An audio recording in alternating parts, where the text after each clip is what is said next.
In a lively karaoke bar filled with flashing lights and loud music, a sudden commotion breaks the night. "Get that hand off her!" someone yells, startling everyone around. The girls nearby gasp in shock as someone shouts in pain, "Ow!" and "Hey, look!" as the situation escalates quickly. My name is Jinsu Han, a third-year student of general surgery specialty. Without warning, Jinsu lets loose a powerful punch, hitting a man squarely in the face. The blow sends the guy flying back, crashing down with a scream, "Aya!" and knocking over their table filled with fried chicken and canned drinks. And just now, I have thrown away my future, Jinsu reflects, ignoring his girlfriend's plea. "Appa, no!" he angrily shouts. "How dare that bastard touch you? You dared to hit your supervisor? Jinsu Han, are you crazy?" The furious supervisor bellows. Jinsu, determined and unwavering, retorts, "Yeah, I am crazy. I can endure everything else but not such acts with my girlfriend." Whatever the reasons, the consequences for hitting his supervisor were huge. "Did you hit a professor? Who do you think you are? Why do you have to go crazy like that?" a faculty member demands in his office. Without even becoming a specialist, Jinsu thinks in frustration as he throws his lab coat into the trash bin and walks down the hospital corridor. "I was kicked out of the university hospital." Jinsu recalls his grim fate as he exits the building. He tries to find work in other hospitals but faces constant rejections due to his lack of a good family background. But fortune smiled when he met an investor who gave him a golden opportunity to open a small private hospital. "I have great eyes to look out for people. Let's do our best," the investor had said confidently as they shook hands. Yet, things went south when the investor mysteriously vanished with all Jinsu's money. Desperate, Jinsu visits the police, only to learn the suspect was living in a place he had heard of before. An epiphany strikes him. Wait, where did Jinjo Kim live again? He discovers the investor was a friend of his nemesis, Jingyu Kim. Even Jinsu's relationship tumbles as his girlfriend coldly tells him, "Let's forget about the marriage we talked about. I'm sorry, I've met someone better." Jinsu desperately tries to stop her, but it's too late. "It took so little time." Jinsu laments as he drinks his sorrow away. His life spirals down, surrounded by empty bottles and despair. Unable to endure it any longer, he decides to solve his problems by returning to the university hospital to beg for forgiveness from the professor. As he walks to the professor's office, he takes a deep breath to calm himself. "I'll solve this even if I need to beg that scumbag professor." Entering the office, he freezes in shock upon seeing the professor making out with his ex-girlfriend. "The goddess of destiny cruelly mocked me," he thinks. Consumed by rage, Jinsu's face contorts with white-hot anger. His outburst rocks the room as he screams, "You are nothing more than animals! You will all end up dead today!" The professor panics, trying to explain. This is a misunderstanding." The woman plays along, pretending the professor forced her into it. "At that moment I lost my cool." Jinsu's fury hits a peak. Wandering the dark streets later, a street lamp illuminates his path. A mysterious hooded figure confronts him. "You are Jinsu Han, right?" Before Jinsu can react, the stranger stabs him. Jinsu reels back in pain, struggling to breathe. Desperation fills his eyes. The hooded figure stuffs him into a car trunk, ready to dispose of him. Under the starry sky, Jinsu is dragged to a remote area. "Yes, Professor, I am done with him." "Yeah, I'll bury him now," the hooded man confirms on a call. Half buried and with one final effort, Jinsu mutters, "Professor? Perhaps that low-life Jinyu Kim? I can't die like this," he thinks weakly. Tears stream down his face as he clings to life. But ultimately, he is left for dead. "And my life came to an end." Jinsu fades into darkness. But then, something odd happens. "What is that sound?" he wonders. The spiritual eyes have opened. A celestial voice announces. Jinsu's death report floats in front of him, stating his good and bad deeds, ultimately giving him enough points for resurrection. "Wait, didn't I just die? I'm sure of it. I got stabbed in a fatal spot, so I must have died." He tries to comprehend the situation. The voice confirms. "You are a new spirit who hasn't been dead for long." His judgment awaits, whether he will go to heaven or hell. As the voice offers him a resurrection ticket, Jinsu is confused. What does it mean? What does it mean to go to heaven? What does a resurrection ticket even mean? He is given 30 seconds to decide. The countdown begins as Jinsu frantically tries to make a decision. "If I choose heaven, all those points will be wasted. What should I do?" At the last second, he chooses. "I want to resurrect." "Resurrect? We will choose a place where you can use those surgical skills. Will you accept it?" The voice asks about the place to resurrect. Jinsu agrees. He's also given a choice between resurrecting at a place with less than 10 patients, a place with less than 20 patients, and a place with lots of patients. He chooses a place with lots of patients, pledging loyalty to his job as a doctor. You have successfully picked all the choices. Then I wish you a joyful life. The voice concludes, leaving Jinsu bewildered. Who are you? Was it an angel? Or some kind of computer system? He ponders with curiosity. A bright light envelopes him, drawing him into a vortex. With a heavy impact, he finds himself back in a body, the sound of nature around him. Did I really resurrect? How come I'm in so much pain? He groans as he checks his body. To his amazement, the wound starts healing instantly. The wound, it's healing!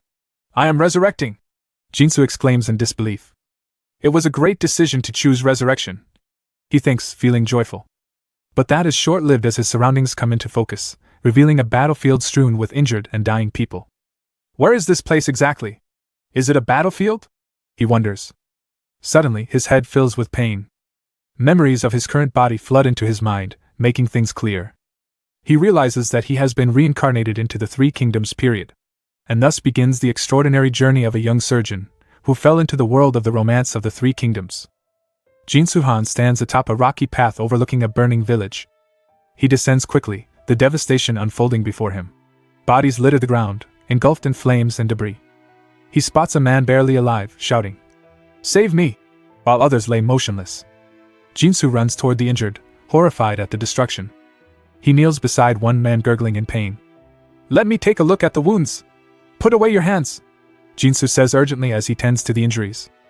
"Save me, please!" the wounded man whispers, his voice weak and desperate. Jinsu mutters to himself, frustrated at the lack of medical supplies. Suddenly, a man rushes towards him, yelling, "Young master! Young master, Wabu! Are you alright?" the man asks as he kneels beside Jinsu. Relieved, Jinsu glances at the newcomer, Wang Sam. "You were okay too?" Confused by Jinsu's polite tone, the man questions, "Young master, why have you started to talk so politely?" Hurry up," Jinsu dismissively retorts. "It's not the right time to discuss that." In a rush to help, the man responds, "Oh, okay, I'm on my way." As Jinsu prepares to assess the situation further, he's plagued by thoughts of how different this setting is from a modern hospital. If I were at the hospital, he thinks to himself, I should have used anesthesia. He knows he has no choice but to manually check the injuries. Trembling, Jinsu doubts himself. Am I afraid to do this? But with a person dying in front of him, he has no time for fear. I don't have any time to get scared. Pull yourself together, he shouts inwardly, boosting his resolve. Jinsu rolls up his sleeves, determined to save the injured man groaning in pain. He realizes the gravity of the situation and, despite the lack of necessary tools, readies himself to perform emergency assistance. Abdominal aorta SMA. Jinsu mentally traces the anatomy as he diagnoses the man's injuries. The large arteries seem fine, and there's no tear in the small intestine. However, he finds a cut in the large intestine and possible fecal contamination in the abdominal cavity. Just then, Wang Sam returns with the clean water and other supplies. Jinsu realizes how different things are in this time period. The needle he was given was very big, and the thread was super thick. Despite the challenges, Jinsu pushes forward as he cannot let the man die without even trying.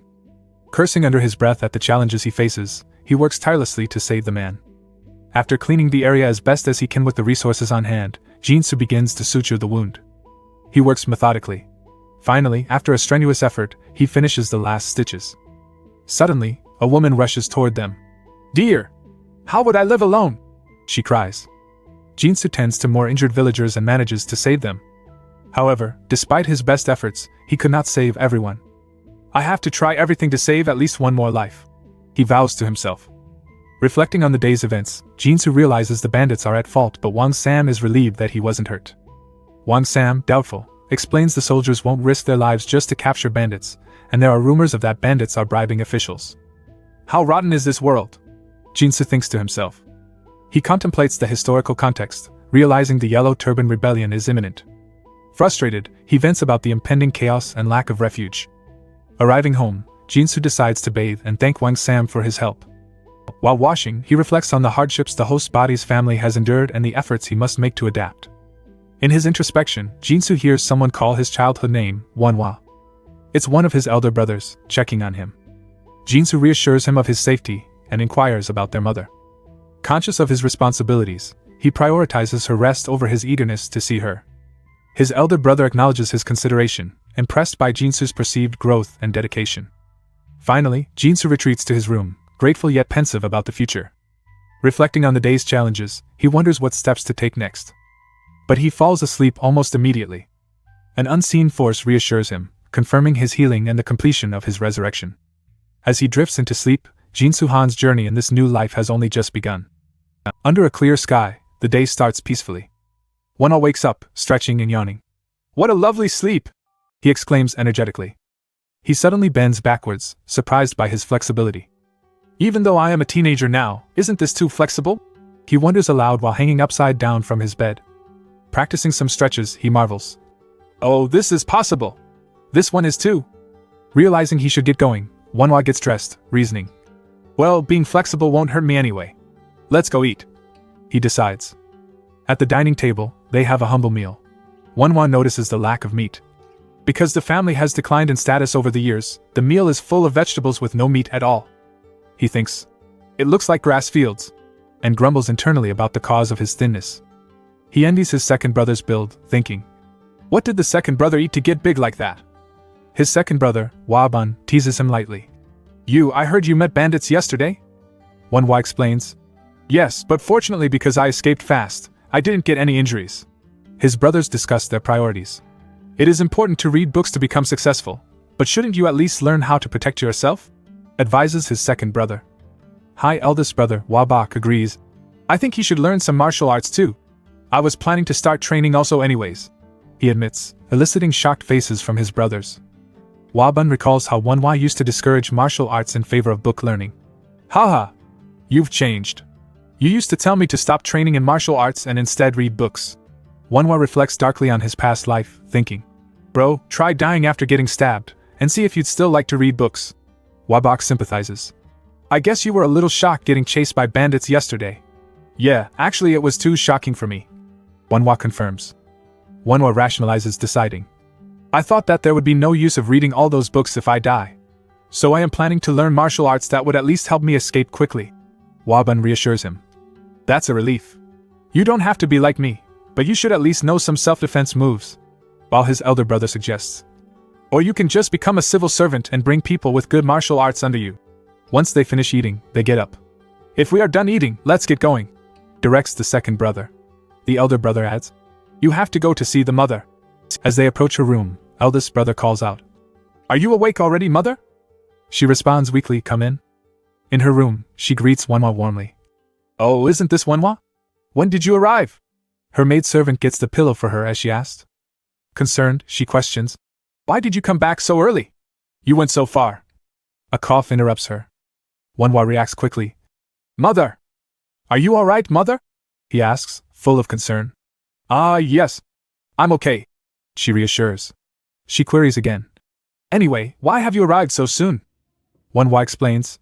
"I heard you were not well, so I took the time to get here." She attempts to calm his worry. "Everything's okay. My illness isn't so bad that you need to come here at the cost of discontinuing your education." She clasps his hand, insisting she will get better with time. Wonhwa, however, silently observes, realizing, "This doesn't look good. This must be related to the liver or gallbladder. Let me examine you a little," Wonhwa requests, thinking, "If she ever feels pain in the liver, it is really dangerous. It isn't just called the silent killer for fun." His mother yelps as he presses her stomach. "It must be the liver," he confirms. Wabun intervenes, alarmed. "Hey! What the heck are you doing now?" Wonhwa calmly insists. "Let go of my arm, older brother. This is an important matter." His brother, still furious, demands, "What is important about this? She is our sick mother," Wonhwa justifies. "While I was at Seoju, not only did I read Chinese classics of Confucianism, but a lot of medical books too." Wabun thunders angrily. "Brat, are you pretending to be a physician after reading some lines of medical books? How dare you get cocky after only reading a few books without any experience?" Wabun continues berating him, while the eldest looks on silently. Wabak finally speaks. "Won Sam told me something, is it true? The story about you treating patients who were victims of bandits." He presses further. "I heard you treated someone who was almost dying with a stomach cut open and its intestines out." Wabun was skeptical, but Wonhwa admits. "Yes. I treated that patient." His siblings are shocked. Wonhwa hopes the patient recovers. What do you mean by hope? Are you saying he can still die even though you have treated him? Wonhwa clarifies. That was how fatal his conditions were, but a person was dying. How can someone who learned medical arts just give up doing nothing? Filled with conviction, Wonhwa says, if there is even a little chance of living, I won't give up. His brother praises him. Your resolve is just like a physician. Go and try to diagnose our mother. The elder brother consents. Heaven might be moved by your determination and help us. Carefully, Wonhwa examines his mother, confirming pain levels before deducing it isn't the liver or stomach. But her eyes and skin are jaundiced, and if her upper stomach hurts, it's 100%. Pressing a painful spot, Wonhwa confirms her condition, while his mother cries out in pain. He concludes, it really was cholecystitis. Since there is both pressure pain and reflex pain, I am sure. Recognizing her suffering, he thinks. She was sick for months, I can't imagine how much pain she was in. Frustrated by the lack of modern surgical options, Wonhwa internally laments. His mother, meanwhile, remains optimistic despite the ineffective treatments so far. Wonhwa acknowledges, this isn't an illness that can be cured by medicine. Herbal medicine knowledge suddenly floods his mind, thanks to his current body's studies. Using what he knows, he asks his brother for the physician's prescription. The elder brother retrieves it. Reviewing it, Wonhwa criticizes the ineffective treatment. These herbal medicines won't have any effect, he declares. Instead, Wonhwa proposes addressing gallbladder stones as the root cause. Despite the brother's skepticism, Wonhwa stands firm, drawing a conclusion about the diagnosis and viable alternatives. They consider changing treatments. Wonhwa considers a few herbs that could alleviate the pain. What do you mean a little? Are you saying there is a much better way? Asks the second brother. The best way would be removing the stones out of her gallbladder, says Wonhwa. He explains that it is possible, but he would have to cut open mother's stomach. The older brothers are stricken with shock, while Wonhwa remains stoic, resolved to help their mother. Wonhwa continues to explain quietly. Far away over the Great Wall, the physicians of the West have said that we have to open up the stomach with a knife and remove the stone. Waban is outraged, yelling, opening the stomach with a knife? Have you gone mad? How dare you say such a thing? The others can't believe what they're hearing either. Wonhwa acknowledges the sensitivity of the era, noting, of course, in this era, if I recommend a treatment that involves cutting people's stomachs open, they will think it as complete nonsense. He ponders but remains determined as he looks at his ailing mother. Worry fills him. But suddenly it's as if Jin Suhan, who now occupies this body, reaches out a hand and comforts Wonhwa, promising, since I resurrected using your body, I will make sure to save your mother. With that quick thought, he resolves to convince the brothers. He tries to explain. Older brother, it doesn't really mean a person would die if you cut their stomach open. He goes on. After removing the stones, closing it up, and taking good care of it, mother can be healthy again. How dare you say such a thing? Waban erupts once more, grabbing Wonhwa by the collar. Wabak steps in and commands them to stop it.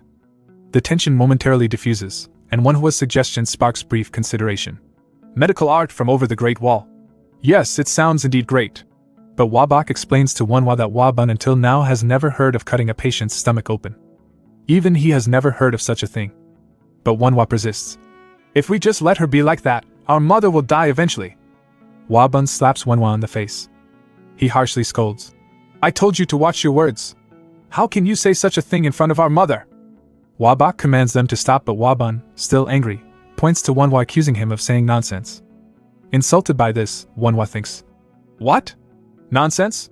Throwing a punch to drive home at his brother, and narrowly missing. Waban exclaims, you really have gone mad. You dare punch your older brother? His brother raises his hand to retaliate. I guess you need a beating to return to normal. Wonhwa readies himself to waiting for the strike to land. Wabak finally intervenes. Stop!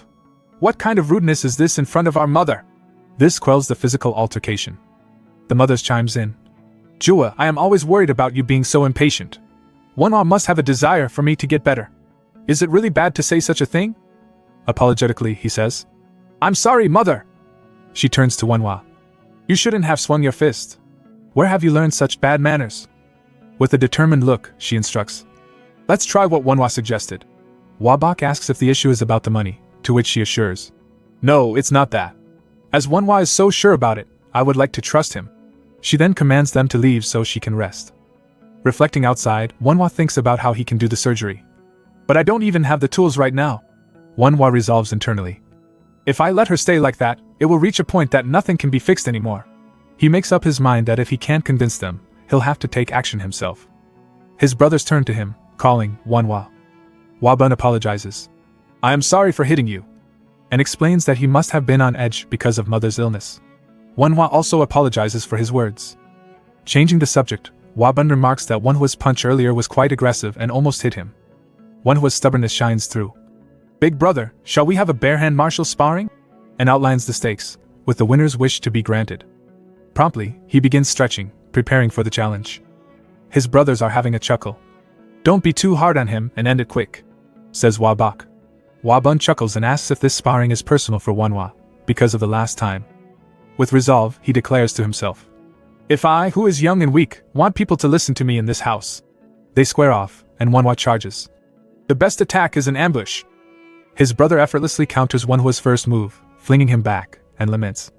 If you were trying to catch me off guard, that is too easy. Angrily, Wanhua swears. I will definitely land my fist on you. Though exhausted, he doesn't relent, eventually spotting an opportunity at his brother's right foot. He waits for the right moment to spring his attack. Wanhua pulls Wabun down to the ground with a swift move and triumphantly says to himself, I got the upper hand. But Wabun isn't done yet. With a determined look, he swiftly grabs Wanhua's wrist, squeezing it tightly. He starts to laugh, ho ho ho. Wabun then challenges. If I can't use my arm now. And in one slick motion, he utilizes his lower body strength to kick Wanhua off him, sending Wanhua flying backward. The aftermath isn't pretty as Wanhua crashes into the ground holding his stomach in pain. Wabun knows the fight is over and say, I will think about my wish and tell you soon. Meanwhile, Wanhua takes a moment to reflect as he sits by himself in a room. He ponders the fight and admits to himself. I didn't expect him to push me away like that. The encounter remains fresh in his mind as he recalls Wabun saying, I will think about the wish and tell you soon. Wanhua, filled with worry, thinks, what would his wish be? I just dug my own grave. As Wanhua's thoughts drift, he thinks, by the way. His attention diverts to the humble meal laid out before him. He notices that there weren't any protein in the meal today too. He thinks about what he could do to help the family as no one in the family works. He then prioritizes, realizing, but the surgery is the most urgent here. Knowing what needs to be done, Wanhua decides that obtaining a surgical blade might be possible by contacting the local smithy. He figures he can at least request a basic imitation and worries about finding the right supplies like anesthesia. Despite racking his brain, Wanhua can't figure out what herbal medicine could replace anesthesia. He also realizes the difficulty in finding needles thin enough for surgery in this era. He thinks how none of this will be easy, especially finding someone to assist. Wanhua becomes overwhelmed, concluding these are piles of problems, one over another. Determined, he tells himself he has to see what he can do, noting that finding a surgical knife, or at least making one, is his first task. Running into yet another complication, he realizes he needs money. Frustrated, he laments how he was only given modern paper currency when he was transported back to this time period. An idea comes to mind, and sets off with purpose. Wanhua approaches Wabak with a big smile and cheerily calls out, Big brother! He charms his elder brother, who just looks confused while taking a sip of tea. Wanhua thinks happily to himself. This is the time when having family is bliss. An allowance! Now with some allowance money, he heads to the local market. He thinks, wow, there are lots of people in the market. But something feels off. He scans his surroundings, confused. Realizing there's no dumpling store in the market and pondering where he truly is. Aren't I in China? When he asks a passerby about dumplings, he's met with confusion. A dumpling? What is that? And another vendor says they've never heard of it. Wanhua is baffled, thinking, but dumplings are definitely China's traditional food, what is going on? It dawns on him that dumplings might not exist yet, and he laments. Bye-bye proteins. His journey leads him to what looks like a clinic. Is this the clinic? Calling out. Anybody here? He has already requested for a knife at the local smithery on the way in now. Anesthesia is the only problem. Looking for answers, he considers an herbal medicine that can temporarily paralyze a patient. A local healer explains that such herbs are dangerous and not kept in the clinic. Still, Wanhua persists, explaining he only needs a little. A man is willing to collect them for him, and he discusses payment terms for obtaining these herbs. They negotiate for the price and finally come to an agreement. For disinfectant, hard alcohol from the tavern will do. Now, his last challenge is finding rats for anesthetic experiments. Wanhua visits a slum area and observes its harsh conditions, remarking on the awful smell and deplorable living situations. Despite the tough environment, he remains determined. A sound catches his attention. To his surprise, he finds a crowd gathered around a person who fell from a tree and is in clear pain. Playing the role of a physician, Wonhwa offers his help. As he examines the injury, it's obvious the bone is broken. However, he worries about diagnosing the exact fracture point with his limited means, and he internally questions, "Can I really treat this?" Wonhwa begins his makeshift medical procedure by securing a stick to the injured man's leg, trying to cut off the bleeding. "Now, if I do this, the wound will stop the bleeding." Then, looking at the injured man, "Then I will touch it a little." The man groans. "Then go ahead." As Wonhwa examines the injury, "I think the blood vessels are fine. The bone is definitely broken." Internally, he worries. "However, since I can't figure out how the bone broke, it's a serious problem. If the bone caused any tears in the ligaments and muscles, he will need to stitch those up." He questions if that will be possible in this situation. The man's wife and child are in tears and worrying beside him. Wonhwa contemplates and finally sighs. "I got no other choice." Facing the crowd, he gathers the needed supplies, asking for ice water, clean towel, and wood to splint the leg. When the villagers react with confusion over the ice water request since it isn't winter, Wonhwa remembers. "Oh, right. There is no refrigerator in this world. In that case, get me at least some cold water." Wonhwa redirects. The boy asks if well water would be okay. Wonhwa tells him to get it quickly and also some wood to fix his leg with. The boy runs off. "Okay, I will get it quickly." With the bleeding now controlled, Wonhwa checks the injury further, noticing the severe swelling and concluding that the bone has likely torn the ligaments and muscles. He assesses. "Then it must be this part that broke, and since the other side of the muscle seems okay, this part is fine." But suddenly, something troubles him. Wonhwa sees an X-ray-like vision of the broken bone in front of him. "It looks like there is an X-ray on his bone. Is this clairvoyance?" he wonders. However, it quickly fades, prompting urgency. "It's disappearing. I have to hurry." Quickly organizing the group, he instructs them to hold the injured man still so he could fix the broken bones. Amidst the painful screams, Wonhwa diligently works, feeling relief as he fits the bones perfectly. Reflecting on his event, he thinks about how his resurrection might have given him new abilities. The kid returns with the water and asks, "Is my father alright?" Wonhwa reassures the child, explaining that the father will wake up soon. The shocked onlookers observe as Wonhwa stitches the skin, almost like sewing clothes. Finally, Wonhwa notes, "Alright, the bleeding has stopped now. The torn ligament and muscle bother me, but this is the best thing to do for now." As the crowd marvels at his skills, they consider him to be almost divine in his medical abilities. Wonhwa muses about the challenges of treating conscious patients without anesthesia. The villagers are amazed by Wonhwa's healing ability, which is a rare and valuable skill in their era. Curious, they ask why he came to their village. Wonhwa casually replies, "Oh, right. Can I perhaps buy some rats?" This statement startles the villagers. Considering the unusual request, one of the villagers agrees to gather the required number of rats. Before he could haggle the price, the young boy offers to trade the rats for a discount on his father's treatment. Wonhwa, who didn't plan on charging them anyway, agrees to return in 4 days for the rats. Wonhwa then explains the needed care for the injured man involving hot, clean clothes and hard alcohol as disinfectant. The boy eagerly states, "I will try it." With the sun setting, Wonhwa thanks the villagers and promises, "He will definitely get well." To which the boy replies, "Because it's you who treated him." As night falls, Wonhwa collects the knife he ordered. It's thicker than his usual surgical tools but still usable. He heads to get disinfectant from a hard liquor store, feeling slightly annoyed by the lack of customer service. Inside the compound, a boisterous customer complains about how low-class individuals treated him. The situation is chaotic and the customer keeps shouting vulgarities at the woman who served him. The manager apologizes to the disgruntled customer. However, the customer's temper flares further and he slaps one of the other men, possibly a bodyguard. This provokes the bodyguard and conflict threatens to escalate. The guard attempts to draw his sword but is stopped by the manager. In a fit of anger, the customer draws a dagger. He lunges forward with a cry of, "Die!" The customer's knife makes a deep gash across the guard's face. Without hesitation, the guard draws his sword and quickly disarms the boisterous customer. Disarmed and humiliated, the customer still refuses to back down, but seeing a blade near his neck gives him second thoughts, and he scurries away vowing revenge. Wonhwa witnesses everything and offers to have a look at the guard's injuries. The men, initially skeptical, dismiss his youthful appearance, assuming he's just another youngster seeking drinks. The cut bothers Wonhwa but he can't do anything as they refuse treatment. He asks a barmaid about buying hard liquor. She redirects Wonhwa to the bar since their store doesn't sell liquor by the bottle. He heads off to the liquor shop and gets himself some needed supplies. Reflecting, Wonhwa realizes that he can now easily access disinfectant, even considering asking for a discount in the future. As Wonhwa strolls, he gets pulled into another unfolding medical situation. Inside the cluttered clinic, the injured patient is reassured by his companion that the physician will arrive soon.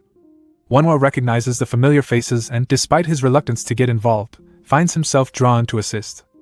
Wonhwa takes a decisive step away from the clinic but is noticed by one of the men, mistaking him for Physician Bong. The desperate caretaker pleads with Wonhwa to help his brother. Wonhwa sighs, thinking he can't shake the feeling that he shouldn't be doing this. The worried man calls out again. "Excuse me, Mr. Physician. Please take a look at my brother. My brother won't stop bleeding, can you treat him?" he asks frantically. Wonhwa is hesitant, recalling the man had earlier declined help. "But you said you don't need." The man quickly explains. "We did, but Physician Bong left for another village. Please take a look at him instead." Worried, Wonhwa replies, "I don't think this is a good idea. And a stranger treating a patient in someone else's clinic when the owner isn't here, that doesn't seem appropriate." The man in desperation offers to take his brother outside. Wonhwa firmly states, "I don't want to. And I shouldn't." But the man's desperation is palpable. "I am sorry for being so rude. But please treat my brother." Feeling the pressure, Wonhwa begins to reconsider. "I'm still a young medical student, would it still be alright?" Wonhwa asks. The man responds reassuringly. "Well, you would certainly be better than us." Wonhwa finally agrees. "I will try to treat him, but..." He pauses. "Since it's a little late, I can't guarantee you anything." Relieved, the man leads Wonhwa inside. "This way." Just then, Physician Bong arrives. "Did you say there is a patient? I heard it's urgent." Wonhwa is relieved at the perfect timing as the old man is guided inside. "Here, Physician Bong." Wonhwa observes as Physician Bong examines the wound. "Shall I watch how he will treat him?" he thinks. The wound is severe, a cut on the face. Physician Bong diagnoses. "I think the thickest vein in his face got cut. I guess I have to apply acupuncture to stop the bleeding," he quickly decides. Physician Bong prepares his needles. "Let's see." The bleeding slows as he works his magic. The bleeding lessened. He stimulated the nerve to widen the muscle and put pressure on the blood vessel. Wonhwa thinks in surprise. Contemplating, Wonhwa realizes, "I didn't know this when I was a resident. Acupuncture technique is also a great scientific medical art." Once the procedure is complete, the man asks, "Is it done now?" Physician Bong replies, "I did everything I could do. But it's too early to let our guard down." Physician Bong sets a timer for 15 minutes, advising, "After 15 minutes, I will take the needle out. If the bleeding doesn't stop, I have no other way." The man panics. "What? Are you saying that he can die?" The bleeding has stopped for now, but it's because of the needle. The man asks if they can just leave the needle like that.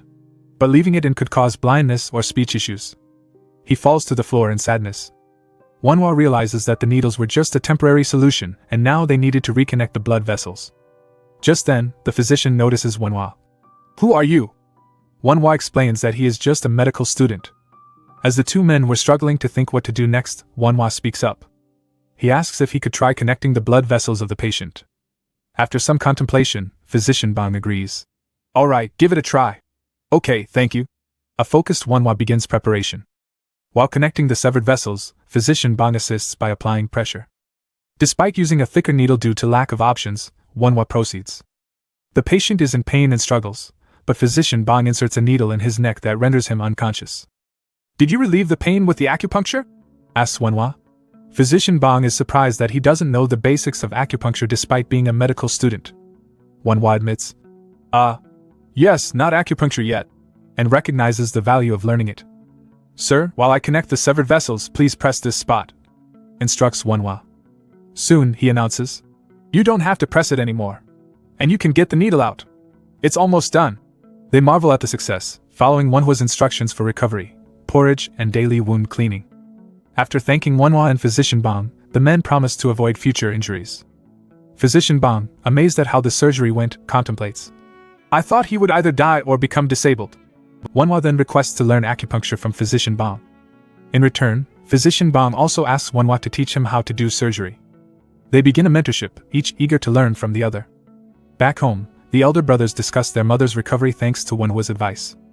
Wonhwa's brothers notice he's been distracted from studies, spending money on mysterious errands. They decide to teach Wonhwa swordsmanship for self-defense due to the dangers outside. As he returns, they notice the bloodstain on his clothes.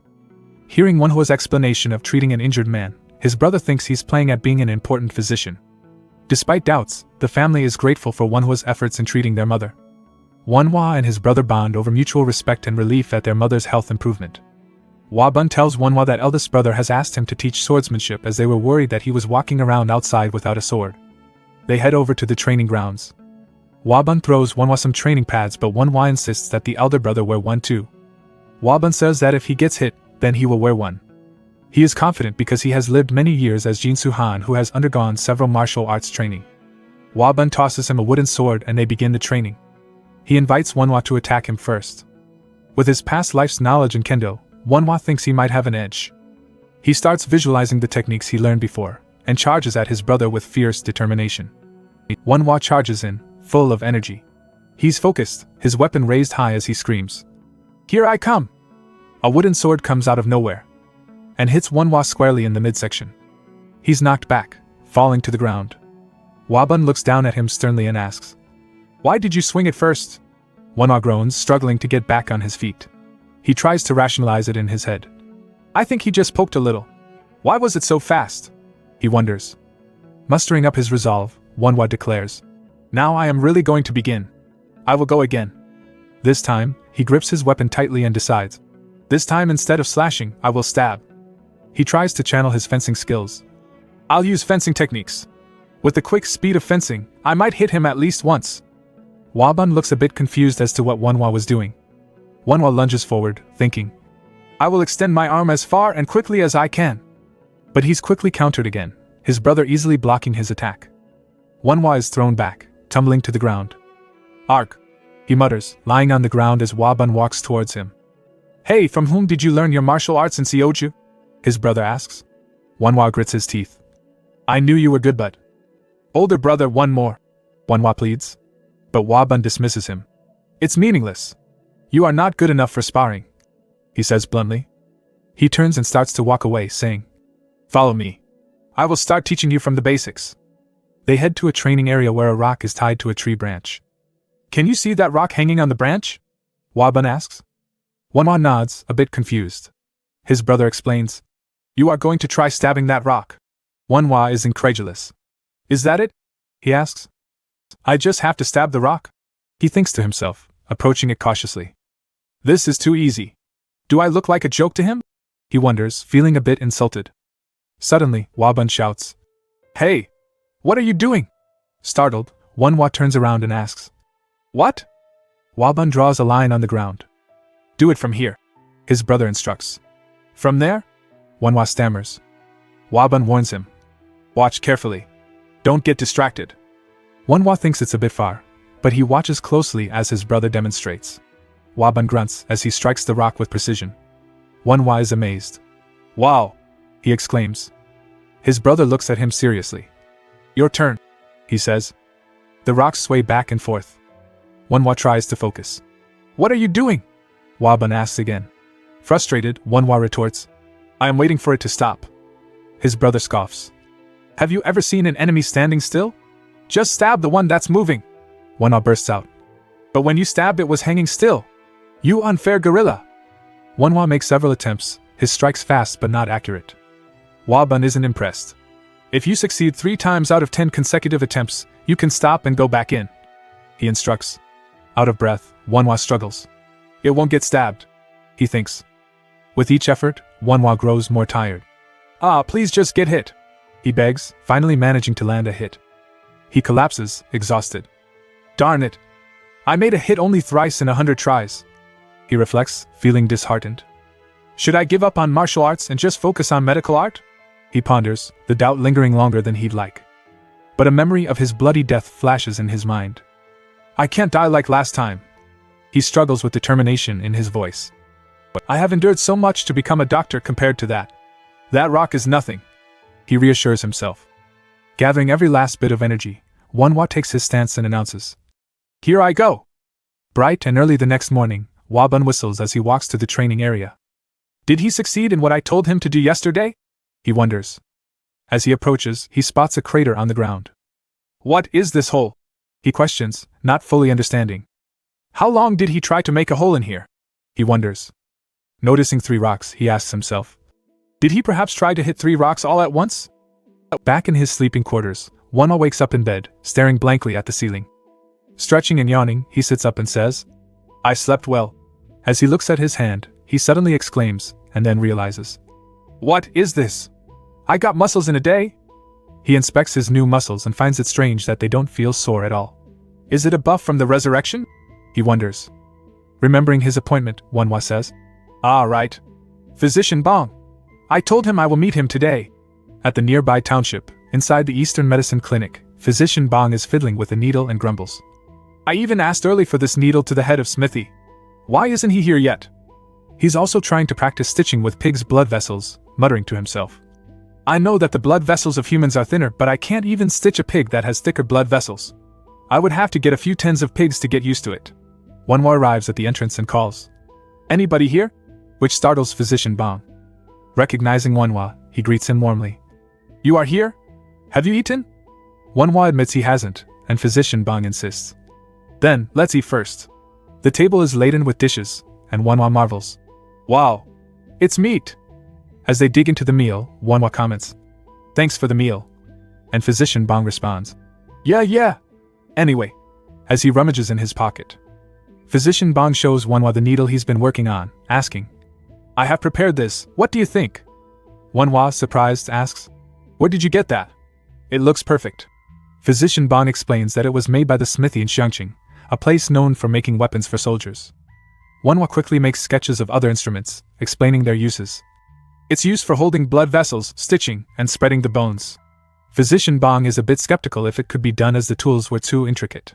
But Wanhwa says if they can copy it just a little, it will greatly help them with treating patients. After they finish their meal, Physician Bong has more to show. He pulls out a sample where he stitched pig's blood vessels, asking for Wanhwa's opinion. I think blood slipped a little, but you still did well. Wanhwa comments, encouraging the older man. Wanhwa goes on to explain the importance of understanding the direction of blood flow in the vessels. He demonstrates how to determine it. A person drops by carrying a wooden figure. Wanhwa is keen to start learning acupuncture. Is it time for me to learn acupuncture? He asks eagerly. Physician Bong starts explaining the basics of acupuncture using the model. Let's take a look one by one. Physician Bong starts. He points out various acupuncture points, explaining their significance, but Wanhwa is surprised by the complexity. He asks if that was all the points, and Physician Bong replies that's all he knows, but the royal court physician might know more. Wanhwa realizes that they haven't found all the points yet. As Wanhwa's curiosity grows, something strange occurs. A light beam hovers around him as he tries to comprehend what's happening. He blurts out, witnessing a holographic projection of acupuncture points, and their explanations floating around him. Are these modern acupuncture points? He wonders. He's amazed that there are even explanations written beside each point. It wasn't part of his memory, but it was more like having a book in front of him. Caught in his thoughts, he questions if this new ability came from his resurrection. Meanwhile, Physician Bong, oblivious to Wanhwa's inner turmoil, continues his lesson, demanding the young lad's attention. Snapping back to reality, Wanhwa reassures. I was listening. Physician Bong then tests him and asks him to repeat what he said about the Sea of Vitality, but gets distracted again. More and more knowledge flows into him. Wanhwa is scolded for not listening, leading Physician Bong to question his readiness for acupuncture. Really? Then I will check if you are really ready. Finally, Physician Bong asks his assistant to bring the book of all acupuncture techniques from his room while Wanhwa looks on with surprise and also curiosity. Physician Bong sternly tells Wanhwa, I will give you 4 days. Within those 4 days, you have to memorize everything in here. Until then, I won't teach you acupuncture techniques. Wanhwa, a bit shocked, exclaims, Okay, as he receives the heavy stack of books. The old man says, I will be practicing how to stitch blood vessels during those 4 days. On his way home, Wanhwa ponders, why did those things pop up while learning acupuncture? I guess I have to be careful from now on. It's late. I have to get back quickly. Entering his home, Wanhwa calls out, I'm home. He's immediately confronted by Wabun, who asks, Where have you been running around? Wanhwa explains, I went out to meet Physician Bong. I also borrowed some books needed for acupuncture too.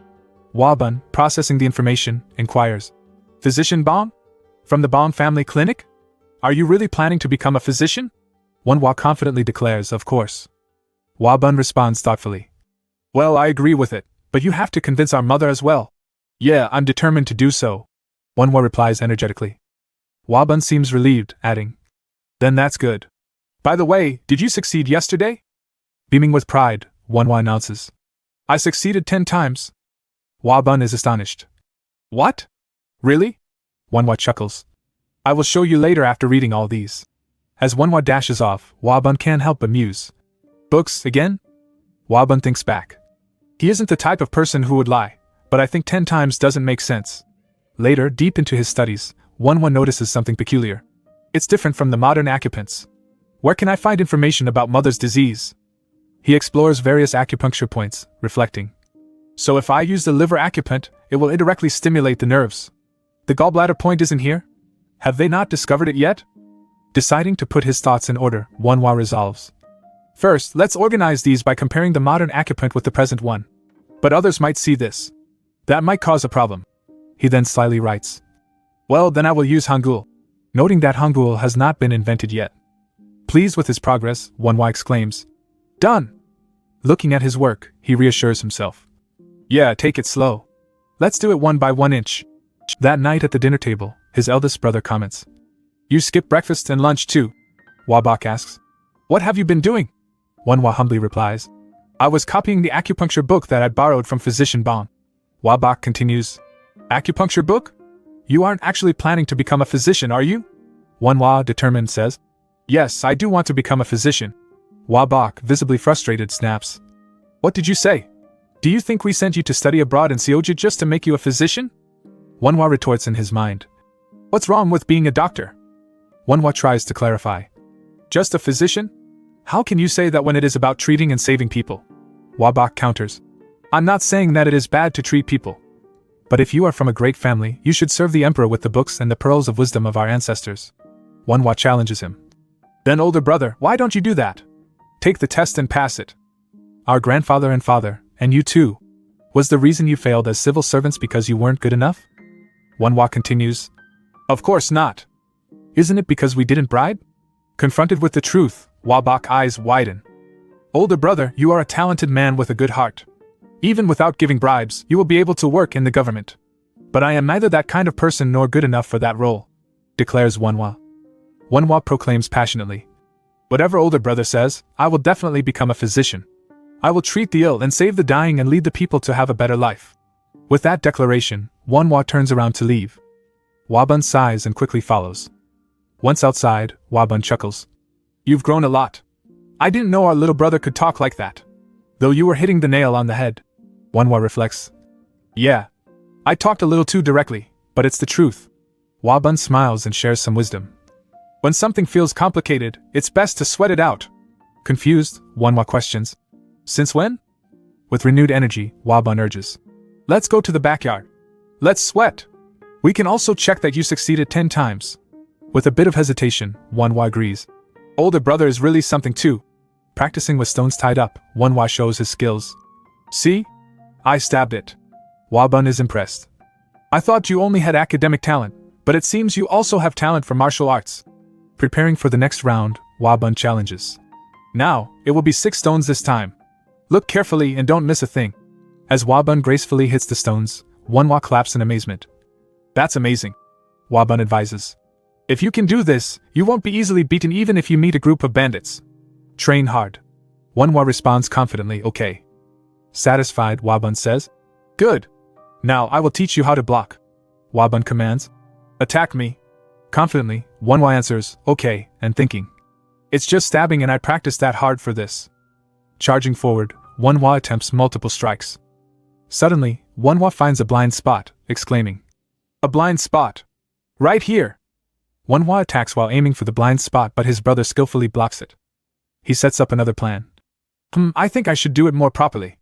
I have to wait for an opportunity while keeping my distance until I see an opening. Moving cautiously, Wanwa takes a few steps back but gets blindsided by his brother's speed. Wabun playfully critiques. You were amazing, but you just lost to me.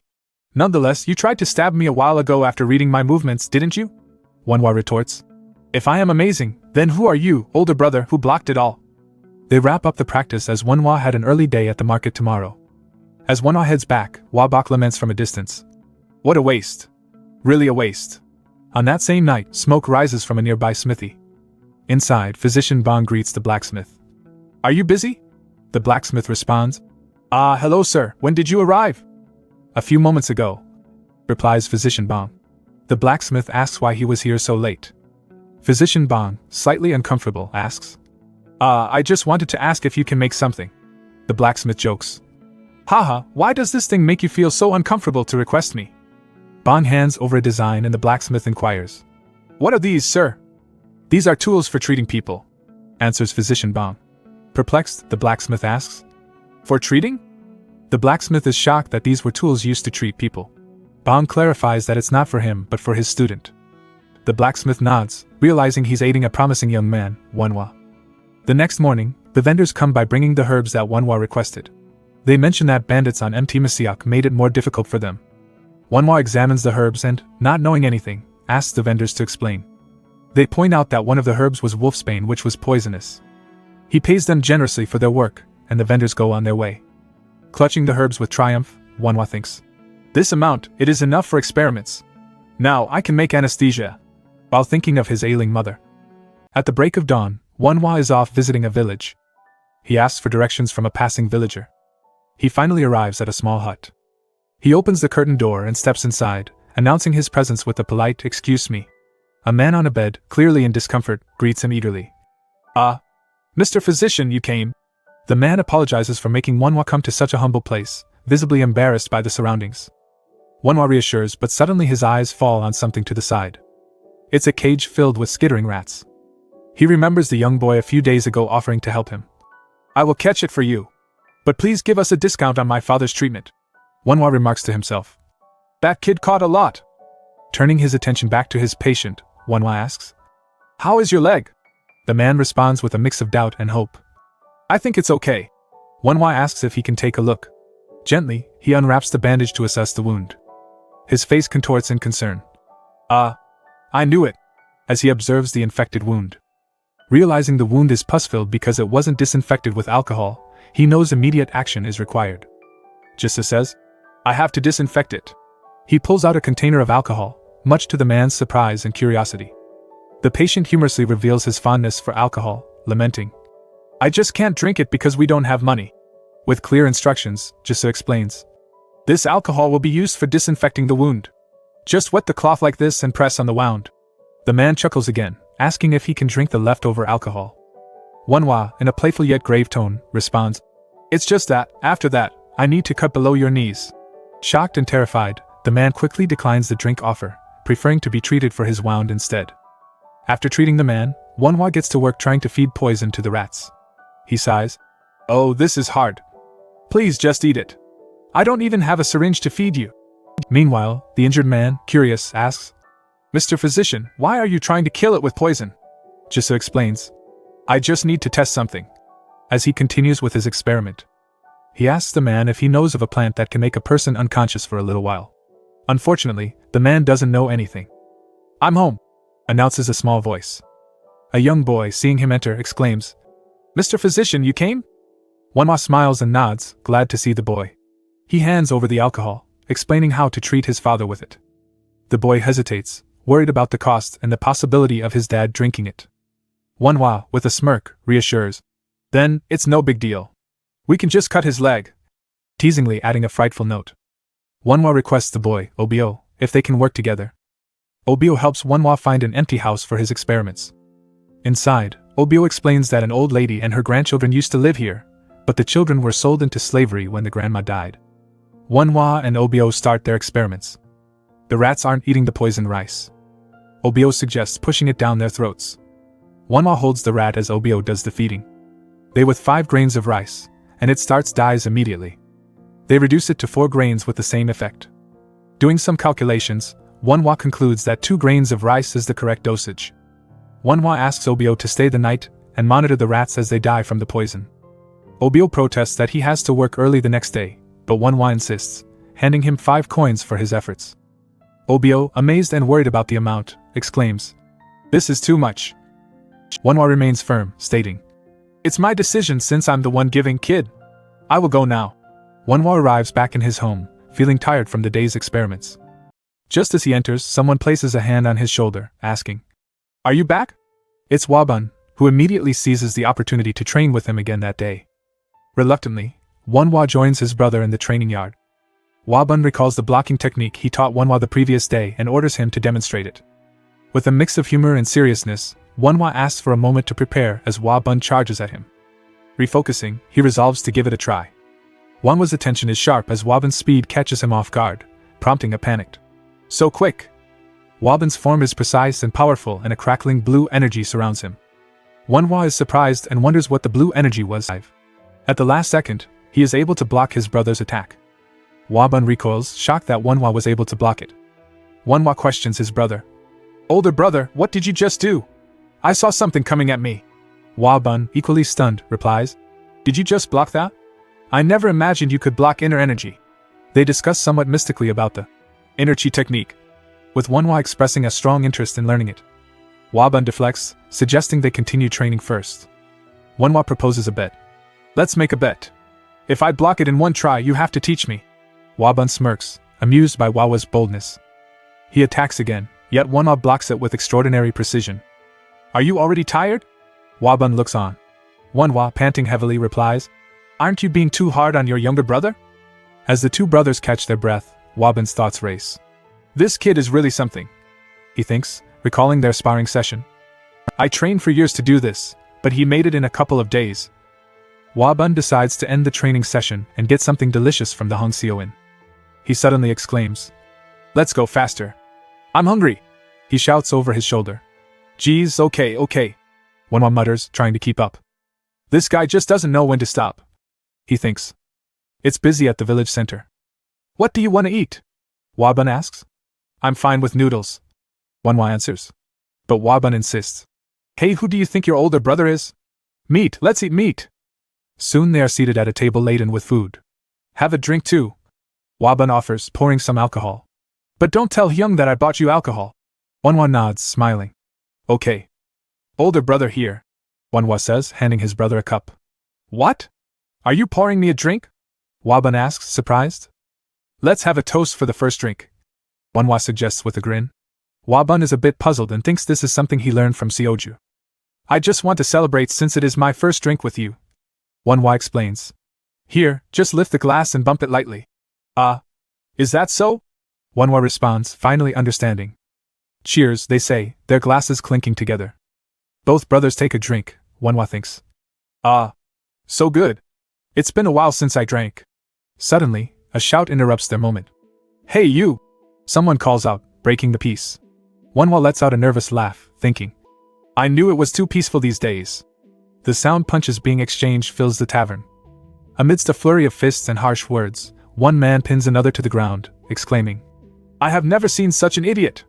The man on the ground tries to defend himself, stuttering, "It's a misunderstanding, you asshole!" Clearly enraged, the aggressor yells, "You idiot! There are other places to use money. How dare you! To your friend's woman!" The man under attack desperately pleads, "I said it's not like that." The woman in green urges them to stop, but the assailant is relentless. "Let me be! This idiot needs to get beaten!" Watching the chaos, Wonhwa muses, "I hope there will be no problem after getting beaten like that." Another punch lands squarely on the face of the man on the ground. Wonhwa, alarmed, thinks, "Wait, I think that one was dangerous." The man lets out a pained groan and loses consciousness. The aggressor grabs the man's collar. "Talk to me, you bastard!" he yells. A gasp of realization crosses his face. "Hey! What's wrong with him?" Voices rise from the crowd. "Is he dead? Did he just beat a man to death?" The woman cries out, "Sangdeek! Wake up please! How can you just die like this?" The assailant stands frozen, muttering, "No, it wasn't me." In a panic, he runs outside, screaming, "No!" Wabun looks on from his seat. What a mess. Can people die that easily? Wonhwa decides. I think I have to check on him. Wabun tries to stop him, but Wonhwa is already approaching. Let me take a look at him. He kneels down to inspect the body. A sudden realization hits him. He isn't breathing nor has a pulse. He observes grimly. This is cardiac arrest. The woman asks. Excuse me, are you a physician? Wonhwa responds. Yes, this looks like an emergency. I will have to treat him. Wabun worriedly inquires. Wonhwa, what are you going to do? You will see. Wonhwa assures him. Wonhwa prepares to begin resuscitation. First, get the airway clear. He places his hands on the man's chest and begins compressions. From now on, I will perform cardiopulmonary resuscitation. His focus is laser sharp as he administers CPR. He thinks desperately. He is still young. Wanhwa hopes. I think this is enough for him to wake up. And urges. Breath, please! Breath! He then gives the man mouth-to-mouth resuscitation. The crowd is stunned. To someone who died? Despite pleas to stop, Wanhwa continues, determined, saying, I will save him! I will definitely save him! Frustrated at the lack of results, he slams his fists down in desperation. The man suddenly jerks back to life, coughing and sputtering. He is breathing? Wabun exclaims, wide-eyed. The joyful realization hits the crowd. He really saved a dying man. Yian berates him. You idiot! Who told you to fight to death? Confused, Sangdik asks. What? I died? Wanhwa clarifies. If I didn't help you, you would have been a corpse by now. You should stay calm for a while, so don't move. Sangdik, now coming to grips with what happened, asks. So, did you just save me, sir? How? Wanhwa nervously explains. With cardiopulmonary resuscitation that saves people who died of a sudden shock. As Sangdik grabs his aching head, Wanhwa explains. It's because when your heart stops, it is the brain that gets affected first. You might even die if you keep moving, so just lie down. Grateful, the pair insists on paying Wanhwa. It looks like she has a lot of money. Wanhwa thinks, before saying aloud. Then just a little. I will take it. They offer a silver tael, but Wanhwa feels it's too much. The man retorts. What do you mean change? You don't have to. You saved me who almost died. This isn't much compared to that. Wanhwa, now feeling the weight of their gratitude, agrees. If you say so, then I will be grateful to take this. Suddenly, someone bursts in. Yun! I brought the physician! The man is shocked that Sandyak is alive, and they realize that he ran out to get a physician and wasn't running away. The three start arguing, so Wanhwa and Wabun quietly sneak back to their table. The man is still shocked that his friend is alive. Do I look fine to you? Sangdik grumbles while the physician checks his pulse. If it wasn't for that physician, we would have had to clean up a corpse. The lady points to Wanhwa. Wabun praises Wanhwa. Wanhwa! That was great, really great. I am totally with you about becoming a physician. Wanhwa modestly replies. It was nothing. I just did what I had to do. As they finish their meal, more thanks come from the three.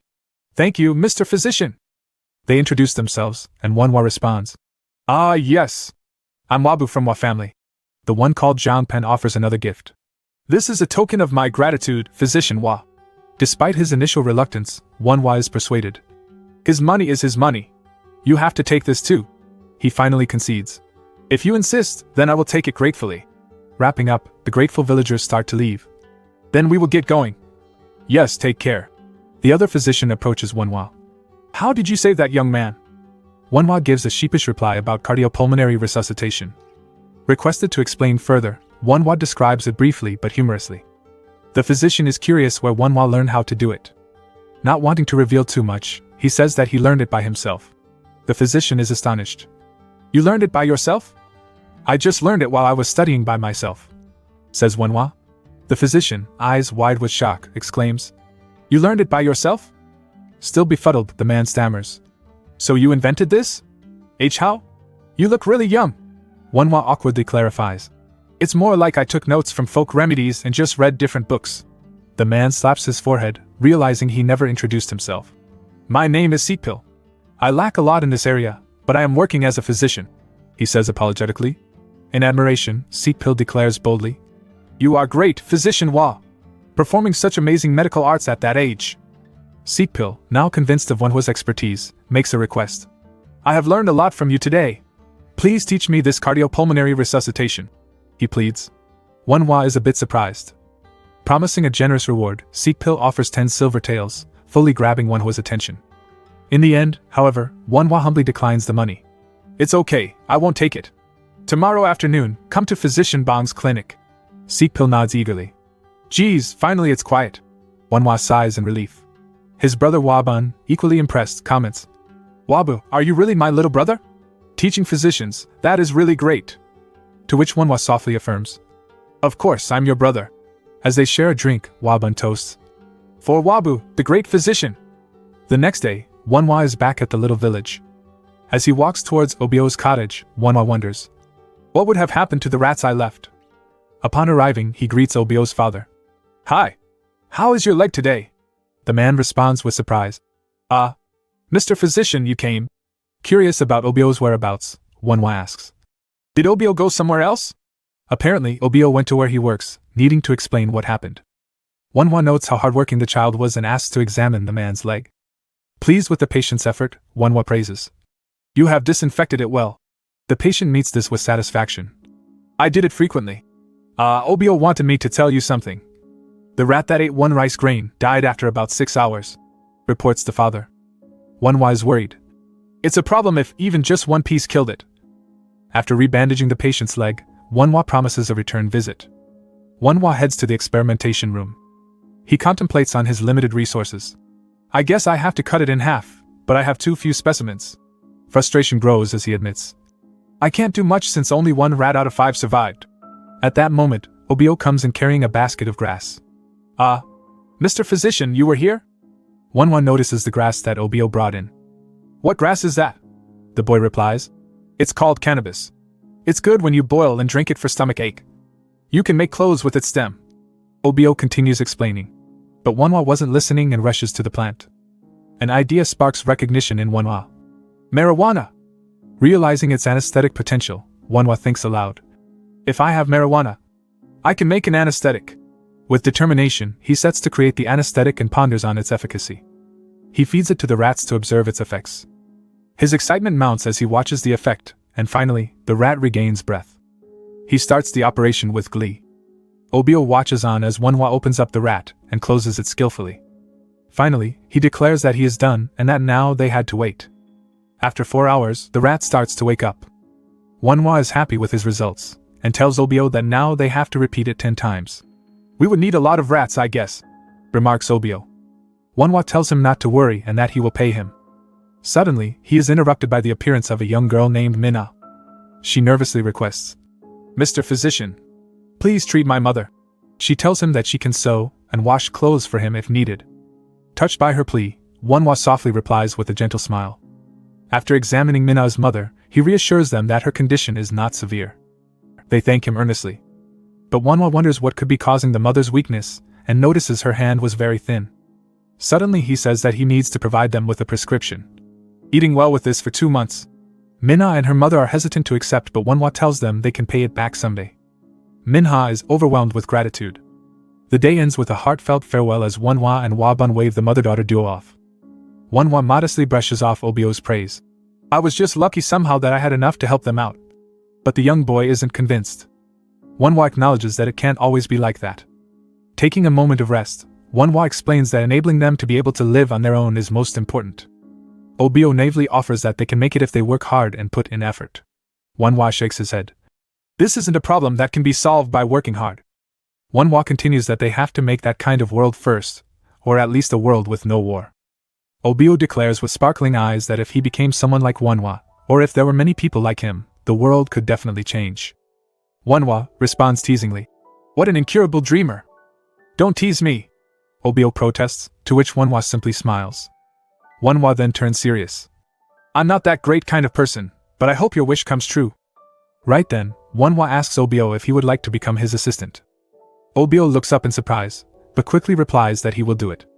Wonwa then tells him that they are going to the cannabis field. Why? You don't want to go? Wonwa's eyes gleam with determination.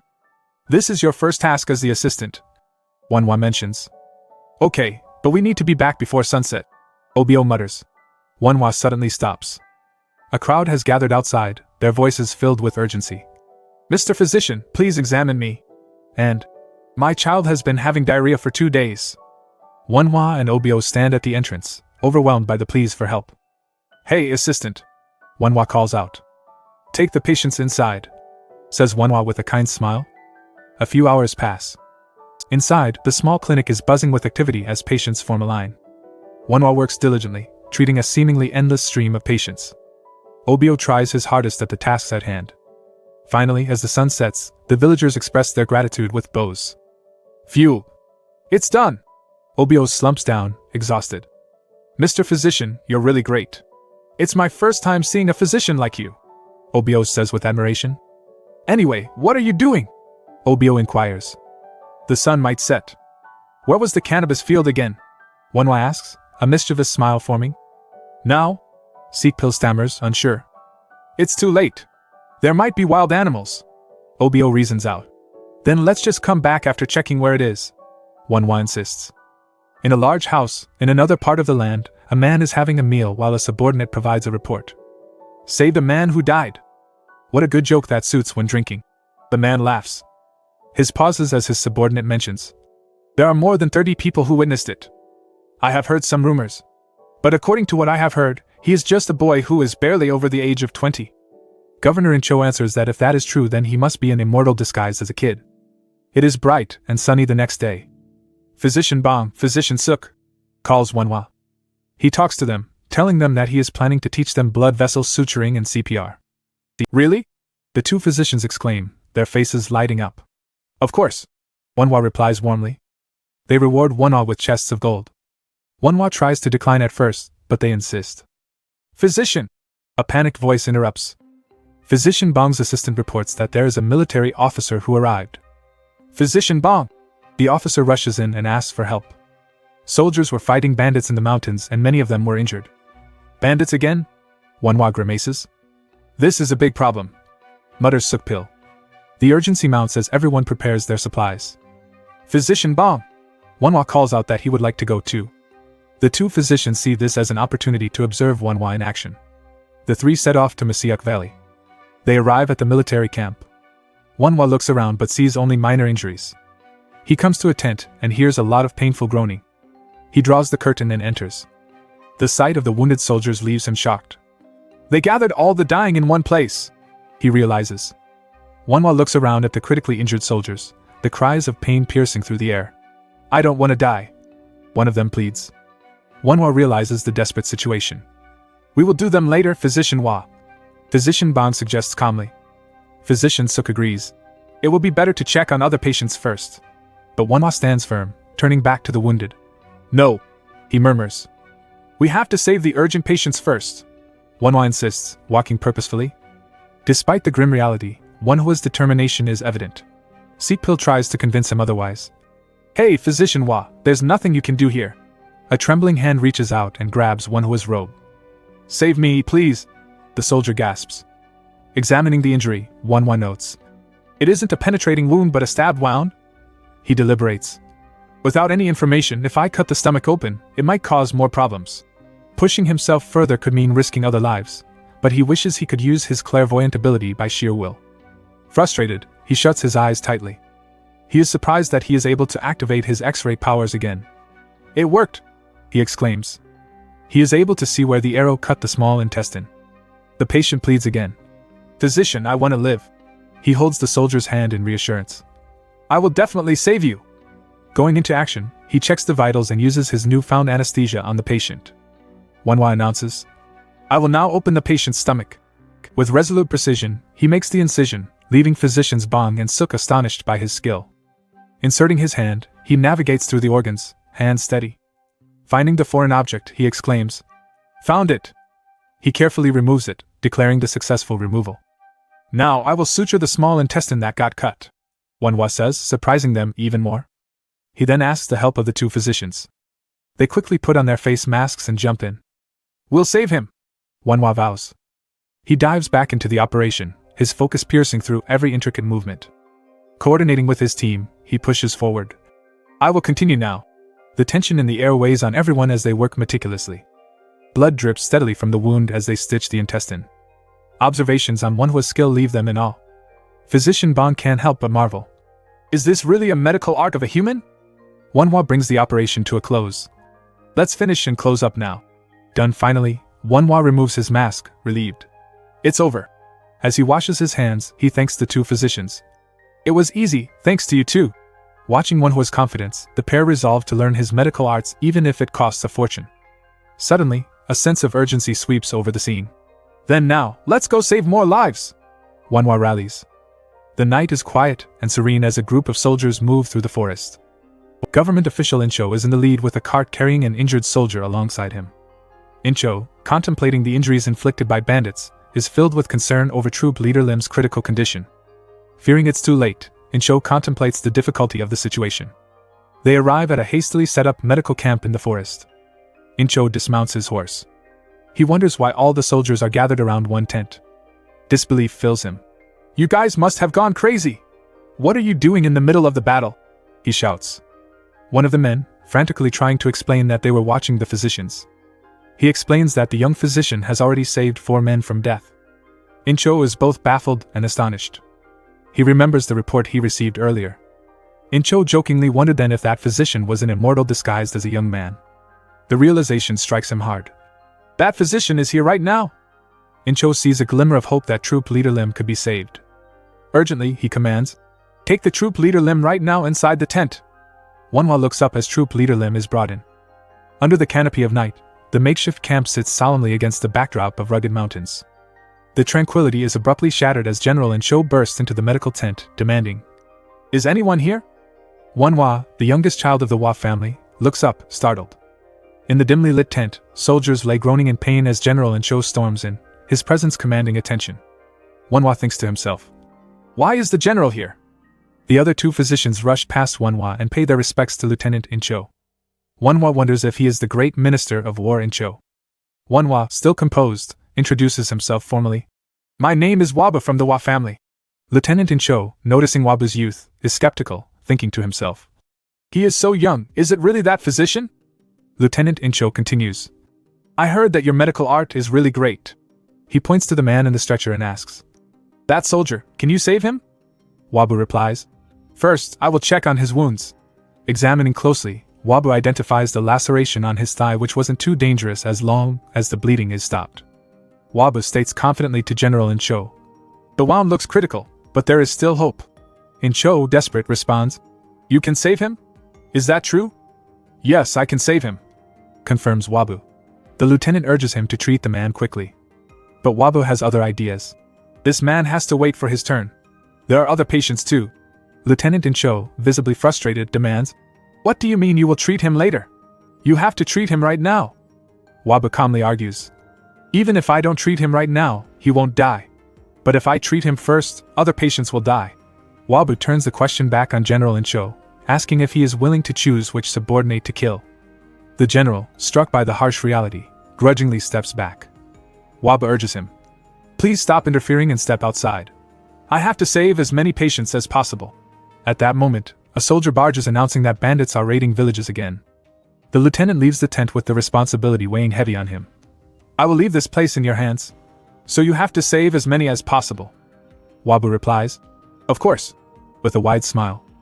The 2 physicians ask him fearfully what he just did with the lieutenant. Did he want to get killed? Wabu simply replies that he just wanted to treat all the patients properly.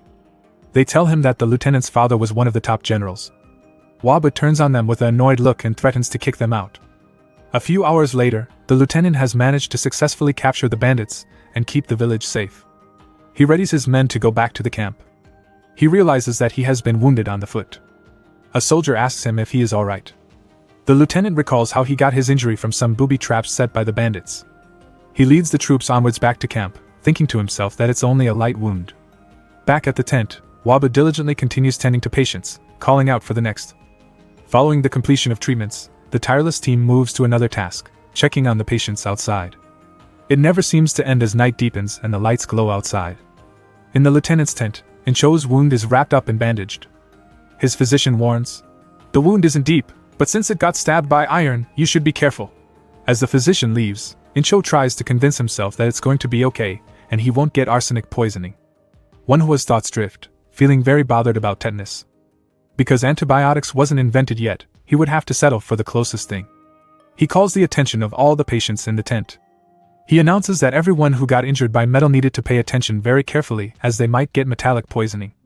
Wanhua has thought about the best approach to ingest blue mold and decides on the safest one.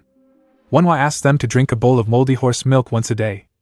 The patients are a bit skeptical, however Wanhua threatens, "If you don't listen to me and your limbs get rotten, then I will cut them off for you." Lieutenant Cho is quietly listening outside. "Just trust and try it once a day. It is definitely effective for tetanus." At the mention of a cure, the lieutenant bursts in. "Is that true?" Wanhua turns around in surprise. Lieutenant Cho bursts into the medical tent with urgency. "Is that true?" he exclaims, catching everyone's attention. Wanhua, startled, spins around. "Lieutenant Cho?" he stammers. The lieutenant presses on, questioning the efficacy of spoiled horse milk for the metal poison. Manhwa, still in some shock, reassures. Yes, it's true that it can somehow prevent tetanus. However, the lieutenant, not entirely convinced, turns to Physician Bong, seeking confirmation. Physician Bong, is what this man said is true? Physician Bong, though uncertain, replies thoughtfully. I do not know this exactly, but seeing what Physician Y is capable of, I think it is effective. Lieutenant Cho, still skeptical, raises another valid concern.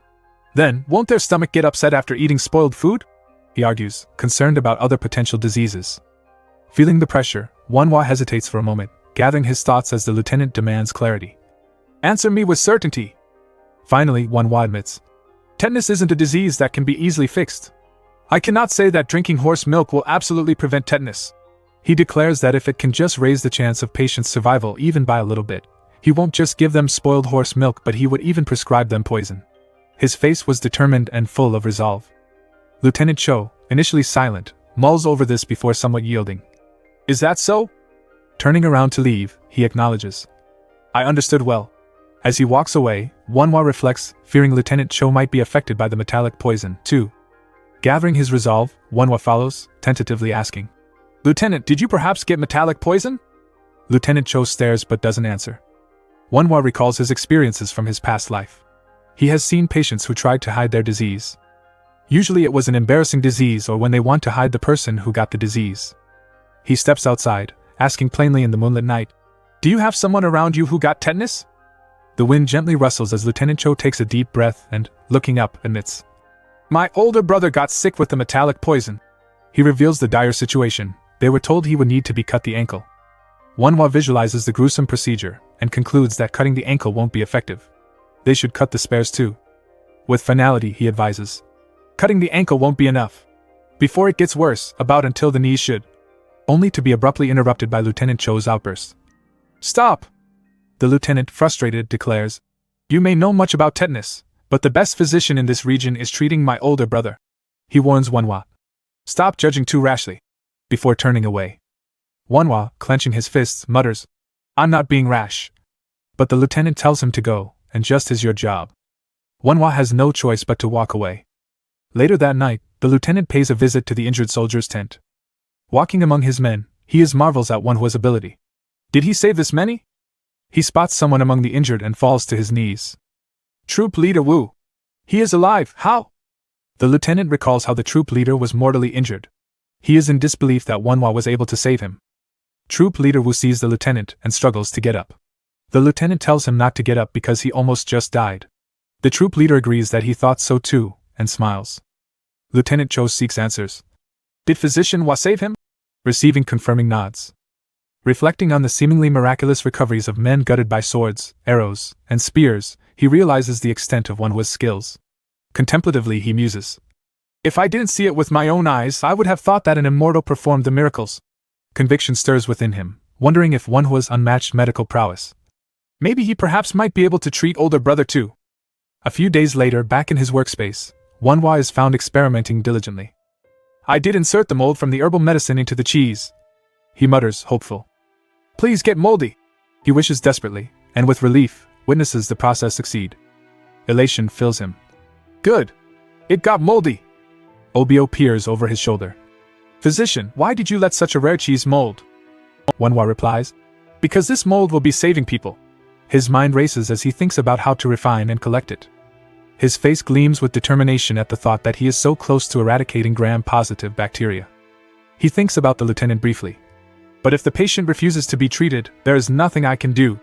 In Lieutenant Cho's family residence, a man lies suffering. Cries of distress echo, while a woman watches while trying to hide her anguish. Outside the room, Lieutenant Cho holds back his tears, unable to bear his older brother's suffering. He didn't seem that bad after I gave him the spoiled horse milk. The lieutenant remarks as his brother's coughs echoed in the room. But doubt lingers in the air if it was really curing him. The woman in purple robes looks down, clearly troubled, as she walks away with her attendant. Get the physician's song inside, commands the woman to Incho. Incho, with furrowed brows, quickly retorts. That physician has no skill to treat older brother. Ignoring his remark, she insists. But that physician made him better the most. How can I trust other infamous ones? With a resigned sigh, Incho responds. Well, there are no other physicians anymore who can cure my brother on Chohyan's land. But he remembers the young physician that saved countless lives of his men.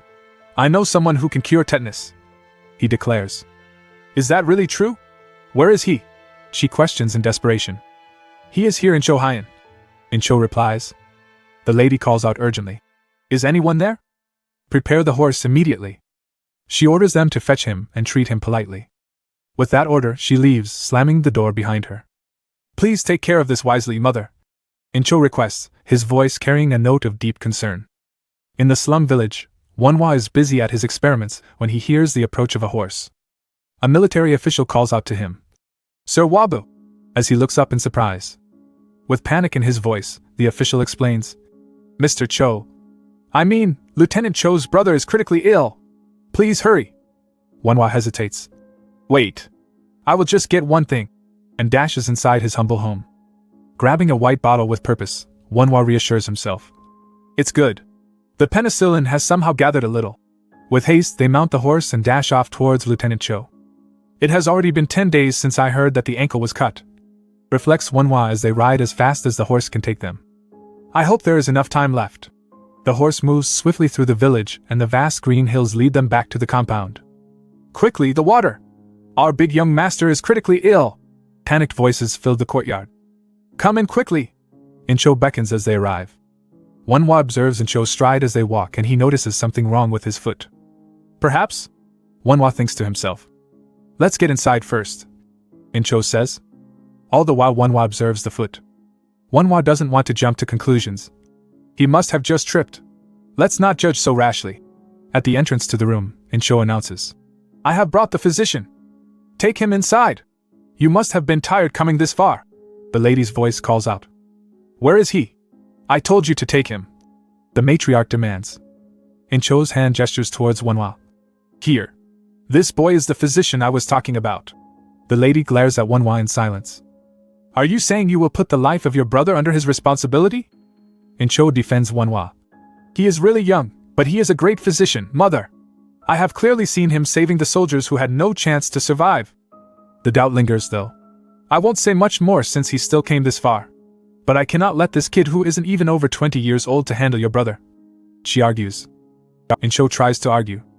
"Isn't medical arts all about experience?" the matriarch retorts while nervously walking around. "Since we have Chohayan's best physician song, let's just watch him more," she declares. "Then I will be returning now." Wanhua suddenly takes his leave. Before anyone can respond, the room fills with panic. The ailing patient stirs violently, crying out in agony.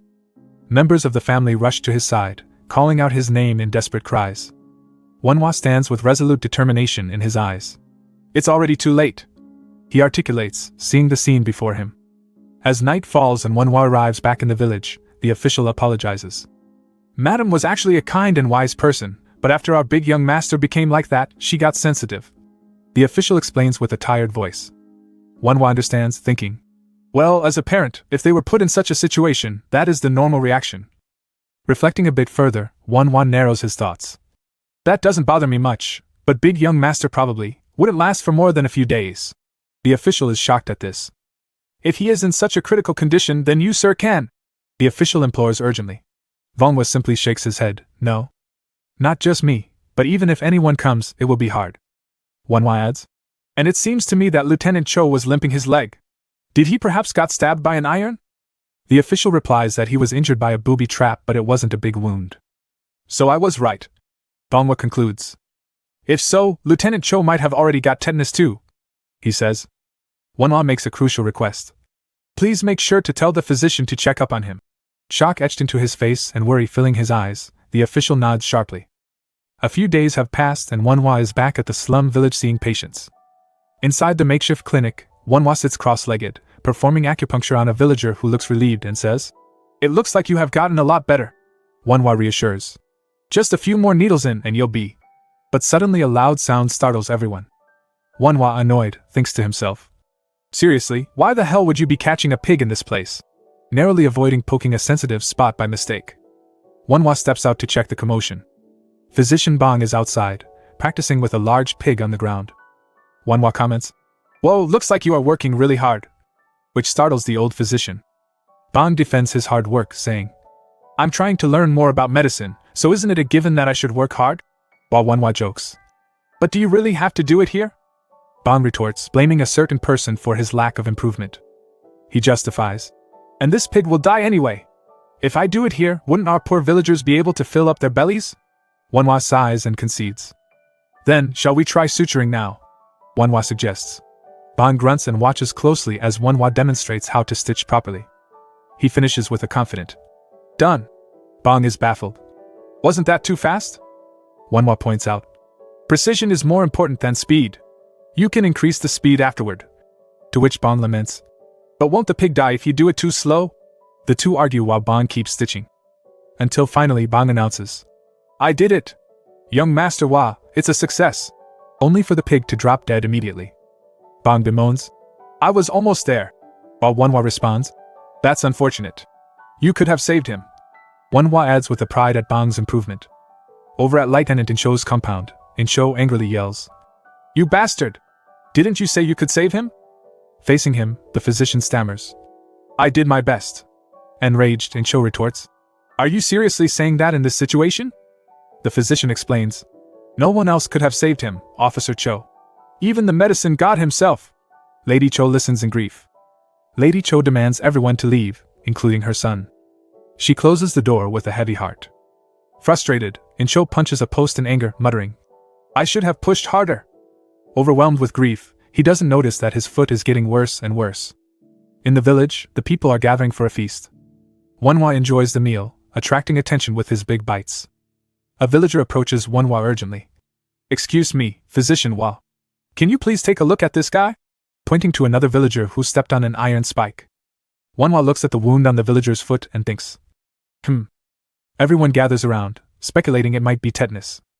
The wounded villager, panicked, asks, "Then am I going to die?" Wanhua and Physician Bang decide to treat the wound. Wanhua confidently states, "You don't need to cut it. It's still in the early stages, so you'll be fine." Bang is startled that Wanhua is able to treat it. 4 days later, the foot shows significant improvement. Bang is amazed. "What in the world is this miracle? I can't believe the swelling subsided in only 4 days." He is curious about the treatment method. He resolves to watch Wanhua carefully from now on. He clenches his fists in victory. New medical arts are now within his grasp. But before anything could happen, Wanhua tosses him out of the room. "Get lost." Bang, desperate, bangs on the door, pleading to be accepted as a disciple. Meanwhile, an urgent message arrives for Physician Bang. "Officer Cho fell," the messenger announces. Lady Cho insists that Physician Bang personally attend to him. Bang hesitantly agrees. Wanhua, observing, notes, "As expected, with tetanus we should." At the government compound, Physician Bang examines Joe's condition. Lifting the covers, he confirms his suspicion of tetanus. Incho groans in pain, with Lady Cho anxiously asking, "Do you know what disease it is?" Bang cautiously replies, "I'm not sure yet, but I guess." Incho finishes for him. "It's tetanus." Wanhua had already informed them. Lady Cho is overwhelmed with the realization, staggering backward and ultimately fainting. Incho cries out, "Mother!" Physician Bang checks the pulse of Lady Cho and looks relieved at the results. "That's good," replies Incho, visibly relaxing. Physician Bang looks at him questioningly. "Okay, go ahead and tell me." With a hint of despair, Incho explains, "My brother died even after cutting his feet. But I can't afford to die like him." He continues, "So, before it's too late, please ask Physician Wa to cut off my feet." Physician Bang is shocked, his eyes widening. He goes on to lament that his life in the military would end, but he could still live life as a son. Physician Bang's expression softens, but he shakes his head sadly. "I'm sorry to tell you this, but we can't do that." Incho thinks he doesn't have a chance. But Physician Bang corrects him. "Right now, Physician Wa has been treating tetanus patients without cutting their feet." Lady Cho suddenly bursts out, "Is that really true?" while tears stream down her face. Back in the village, someone calls out loudly, "Physician Wa!" Wanhua is startled by the shout and looks up from the notes she was studying. Wanhua's eyes widen in surprise. "Officer, Lieutenant Cho is still conscious, right?" he asks him anxiously.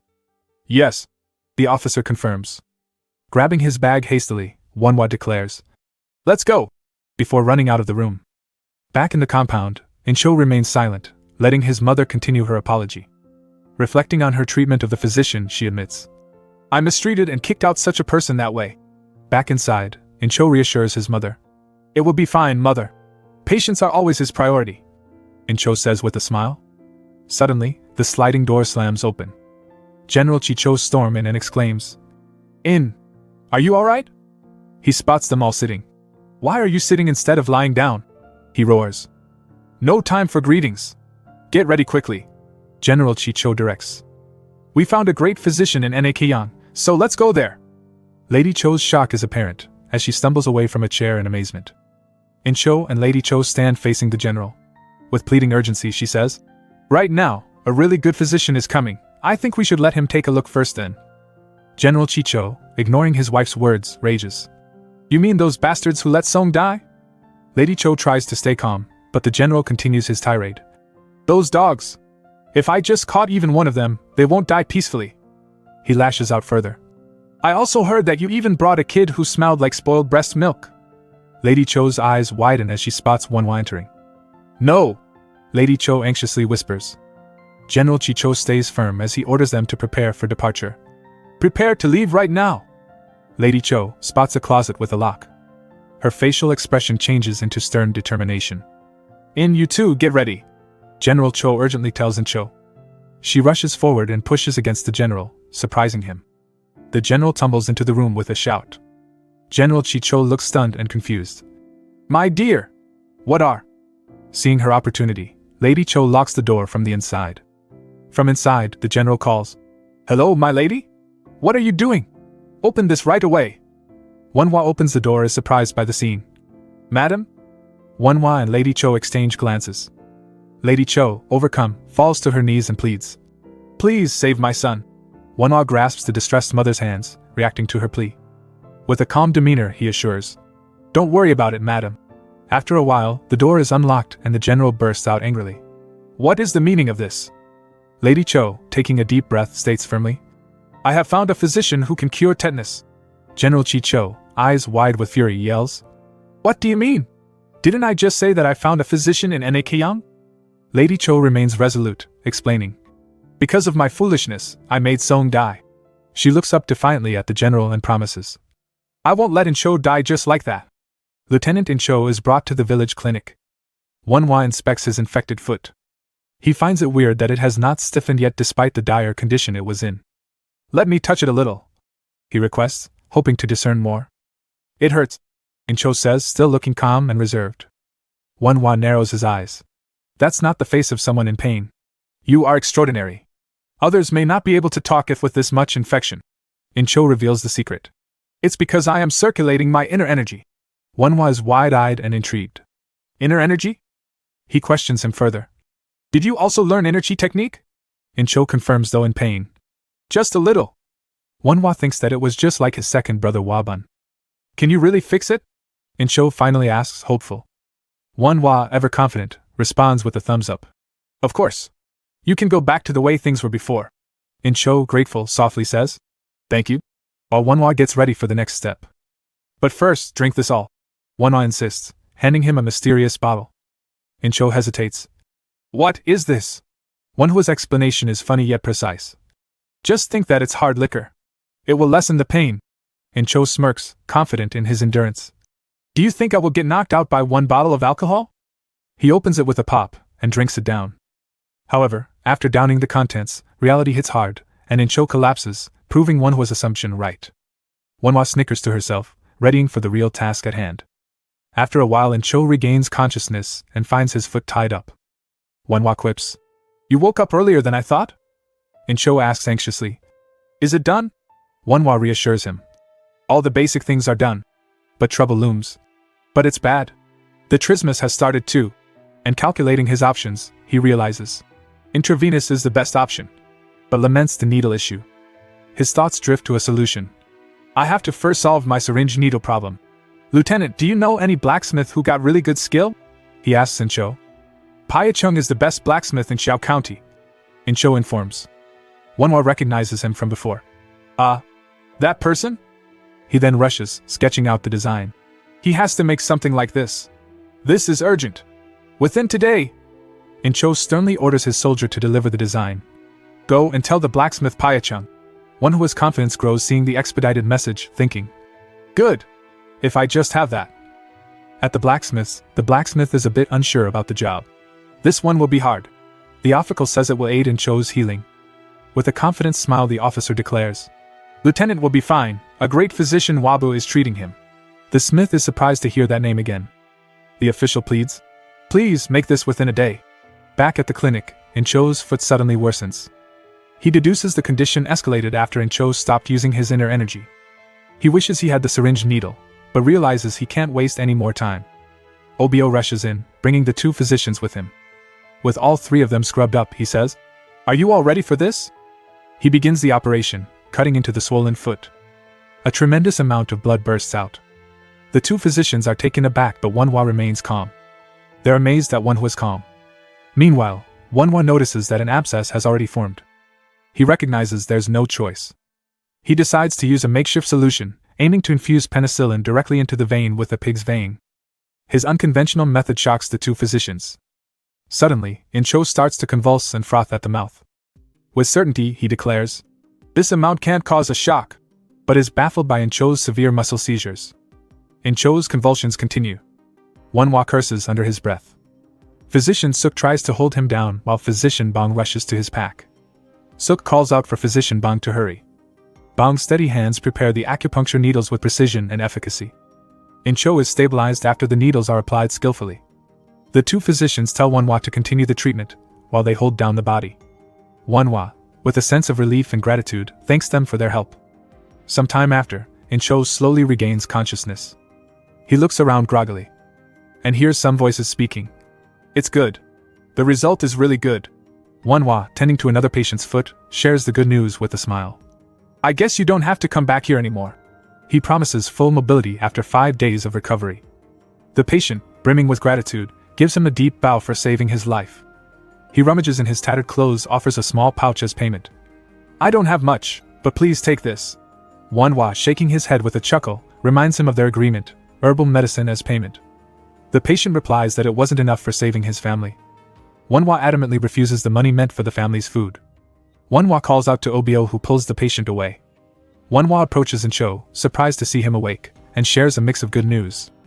Wanhua reveals, I guess we don't have to cut off the leg, to Incho's visible relief. Proudly, Wanhua adds, I kept my promise. Incho, realizing the gravity of the situation and the efforts taken, thanks Wanhua sincerely. He asks when he will be able to fully recover. Wanhua gives an overly sweet smile, and starts scolding the lieutenant, telling him he shouldn't have endured it like a stupid bear and got it treated earlier rather than coming when it got so bad that it nearly got cut off. Wanhua blazes. That's why before the problem grew bigger, I told you to come quickly. Am I wrong?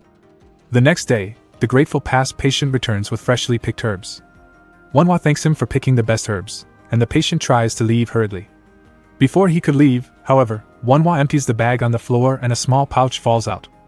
Obio, catch him! Wanhua orders. How dare you sneak in here? Wanhua shouts, throwing the money back. The patient shouts at him to just take his payment.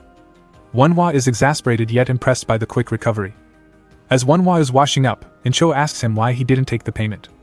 He mentions that Wanhua needed money to live and treat more patients. Wanhua points to the herbs, saying that he already took payment.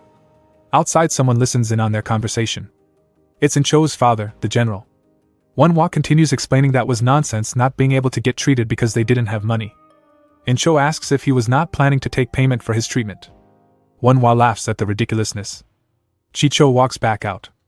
Lady Cho is waiting in her sedan. You came back? She says. The general ignores her query and gets on his horse. A few days later, Wanhua is happy with Incho's recovery and thinks he can go home soon. Incho asks him somberly what would have happened if he was able to treat his older brother. Wanhua replies that he didn't know. It was the physician's job to treat, depends on the patients if they get better. He encourages Incho to focus on getting better. Wanhua smiles and says, just like you promised your mother, I will make you get old before you die. Incho recalls how they treated Wanhua, expresses how embarrassed he was. Wanhua suddenly pulls up a chair and sits facing Incho. Playfully, Wanhua tells him they should settle his treatment expenses. What? You want me to teach you inner energy? He reacts in complete surprise. Incho says this technique was a family secret which they are not allowed to share. Wanhua looks disappointed, so he asks why he wanted to learn something like that since he's a physician. He explains that he almost died before, he was stabbed twice. He did not want to die like that because he wanted to save as many lives as he could. Incho realizes how selfless a person Wanhua was. His reasoning convinces Incho. He agrees to convince his father. Incho has finally returned to the Cho residence. Inside, he and his father share a quiet moment over tea. "Father!" Incho nervously utters, pausing to drink from his cup before continuing. "I have something to tell you." Chicho calmly replies, "Sure. How's your body now?" Incho reassures him. "I should be able to ride a horse sooner or later." His father offers to pay for his treatment. In deep thought, Incho responds, "I don't think he wants money, but instead, teach him our family's internal energy arts." Realizing the true request, Chicho contemplates. "So it's not about money, instead he wanted to know about internal energy arts?" Incho confirms with a slight bow, "Yes. If it had been an absurd request, I would have to deny it," Chicho states, setting his cup down with finality. He decides that since Incho has been cured, he can take care of the fees himself. Chicho turns away, maintaining his stoic demeanor. That art is a cheap price to pay for a child's life. Morning breaks over the village. "Mr. Physician, I'm here," a man announces as he arrives with a basket of herbs. The man comments about the difficulty of digging up the herbs. The man mentions that he feels tired after climbing up the mountain, which surprises Wanhua. He also shares that some fields were plagued with spikes planted by bandits. He notes that it wasn't enough nut grass, which was a good pain reliever for his mom. "Is there any other place where you can get more nut grass?" Wanhua inquires, worry etched on his face. The response is disheartening. "But the field is full of spikes." Determined, Wanhua decides. "Then I will come with you." He mentions that he needs a lot of these herbs. The two set out to gather nut herbs. Climbing the treacherous terrain, cautious steps lead them to patches riddled with spikes. As Wanhua examines, they place these spikes to block the road. They start clearing the rusted and scattered spikes. Suddenly, the man reacts with a start. He lets out a scream. "Sir?" Wanhua calls out, rushing over. "There's a person over there?" The older man exclaims, fear visible in his eyes. Wanhua approaches, confirming. "A human body. It seems he was eaten by a wild animal." Nearby, he finds a weapon not standard to the military, and wonders if they were bandits. The man points to another body. This leads them to conclude that they really were bandits. Wanhua discovers the second body gripping a small box tightly secured to his hand with cloth. He pulls out the contents of the box. He reads the paper in surprise and grits his teeth in anger. "What's wrong?" the man asks, perplexed. Wanhua covers up quickly and makes up an excuse. The man accepts the clarification. Wanhua then decides that they collected enough grass for the day. The man is surprised they were going home so soon. Wanhua insists. "Let's go now." Back at the farmhouse, Wanhua drops off their haul. "We're back," Wanhua announces. Incho, preoccupied with reading, welcomes them. Wanhua explains the decision to collect the spikes, adding, "But still, we can make some money selling them." Wanhua reflects a conversation he had with the servant Wang Sam about corruption in the army. "Maybe the army paid the bandits." He recalls Wang Sam saying. Wanhua says, "I have something to show you." Startled, Incho repeats, "What is it?" The mysterious parchment has cryptic dates and numbers, shocking Incho. Enraged, he demands, "What son of B did this?" Wanhua tells him, "For security reasons, I will write down in text." He writes on the floor that he found the note on a bandit. Incho, barely containing his anger, acknowledges the gravity of the situation. He writes down that the information was a military secret. Wanhua confirms that he definitely found it on a bandit. Did someone sell out the military secrets to the bandits? He speculates, his anger barely under control. "Thank you." Incho thanks Wanhua for this discovery. Incho takes a deep breath and wonders if he will be in debt to him forever. Right, I will teach you the inner energy arts. I got permission from my father," he declares. Wanhua's excitement is palpable. "Oh, really?" Wanhua asks if they could start after Incho's treatment. Showing off his restored vigor, Incho exclaims, "We can do it now." But Wanhua reminds him that if his wound worsens he will need to cut off his knee. Incho quickly changes his mind. Wanhua's final remark underscores the practicality. "If you go investigating around with this condition, anyone would notice it easily. They say, to fool your enemy, you should fool your ally first," Wanhua advises. Incho, taken aback, stammers, "Yeah, that's right." As the reality of Wanhua's words sinks in, Incho thinks to himself, "This kid, isn't he talking about military strategies?" He wonders in amazement who Wanhua really was. It is morning at the Hua family home. Inside the dining area, chopsticks clatter as the brothers enjoy a hearty breakfast. Wanhua stands up and announces, "I will get going first." Hua Bak, still munching on some greens, asks with a hint of concern, "Are you going out again to play physician?" Wanhua, smiling, clarifies, No, I just have some business to take care of in the Songa merchant group. I have to find something about an abandoned mine. Wabak raises an eyebrow. Are you thinking of mining gold? Wanwa chuckles. No, I am planning to make something like a decoction. Wabak suggests. You might need money if you are borrowing an abandoned mine. Do you have the money required? Just tell me if you need it. I can still give you some. Wanwa declines politely. No. It's fine. Wanwa reflects on the many patients who have offered to pay him. I have earned enough money. Waving goodbye, he says. I will be going now. The brothers look on in stunned silence. Wabak asks thoughtfully. Are there that many patients in that little village? Wabun replies. I've heard there are a lot of them, but he doesn't take any money. Wabun, still chewing, muses. Perhaps those rumors were true? Wabak looks puzzled. Rumors? Wabun elaborates. I heard that Lieutenant Cho had tetanus, but Wanwa cured him. Wabak is taken aback, recalling. Tetanus? Isn't tetanus a disease that cannot be cured? Wabun nods. Yes, it is. That's why I was ignoring the rumor. But Wabun mentions that he saw Lieutenant Cho going in and out of that village. I am sure he has saved many people. He is also quite famous among soldiers and officials. Wabun adds. Thinking aloud, Wabun ponders. If Wanwa cured Lieutenant Cho's tetanus, it all makes sense, doesn't it? Whatever it is, tetanus or not, Wanwa must have cured something that Physician Song couldn't. Wabun adds another piece to the puzzle. There was also a rumor that Physician Bong is learning medical arts from Wanwa. Wabak exclaims. That Physician Bong, who is one of the 3 best physicians of Chiao County. Yes, that's the Physician Bong I am talking about, confirms Wabun. Finally, Wabun concludes. If all the rumors are true, it simply means that Wanhua's skills are better than that of Physician Song and Bong. Wanhua is indeed very talented. Wabak admits. But what a shame, really a shame.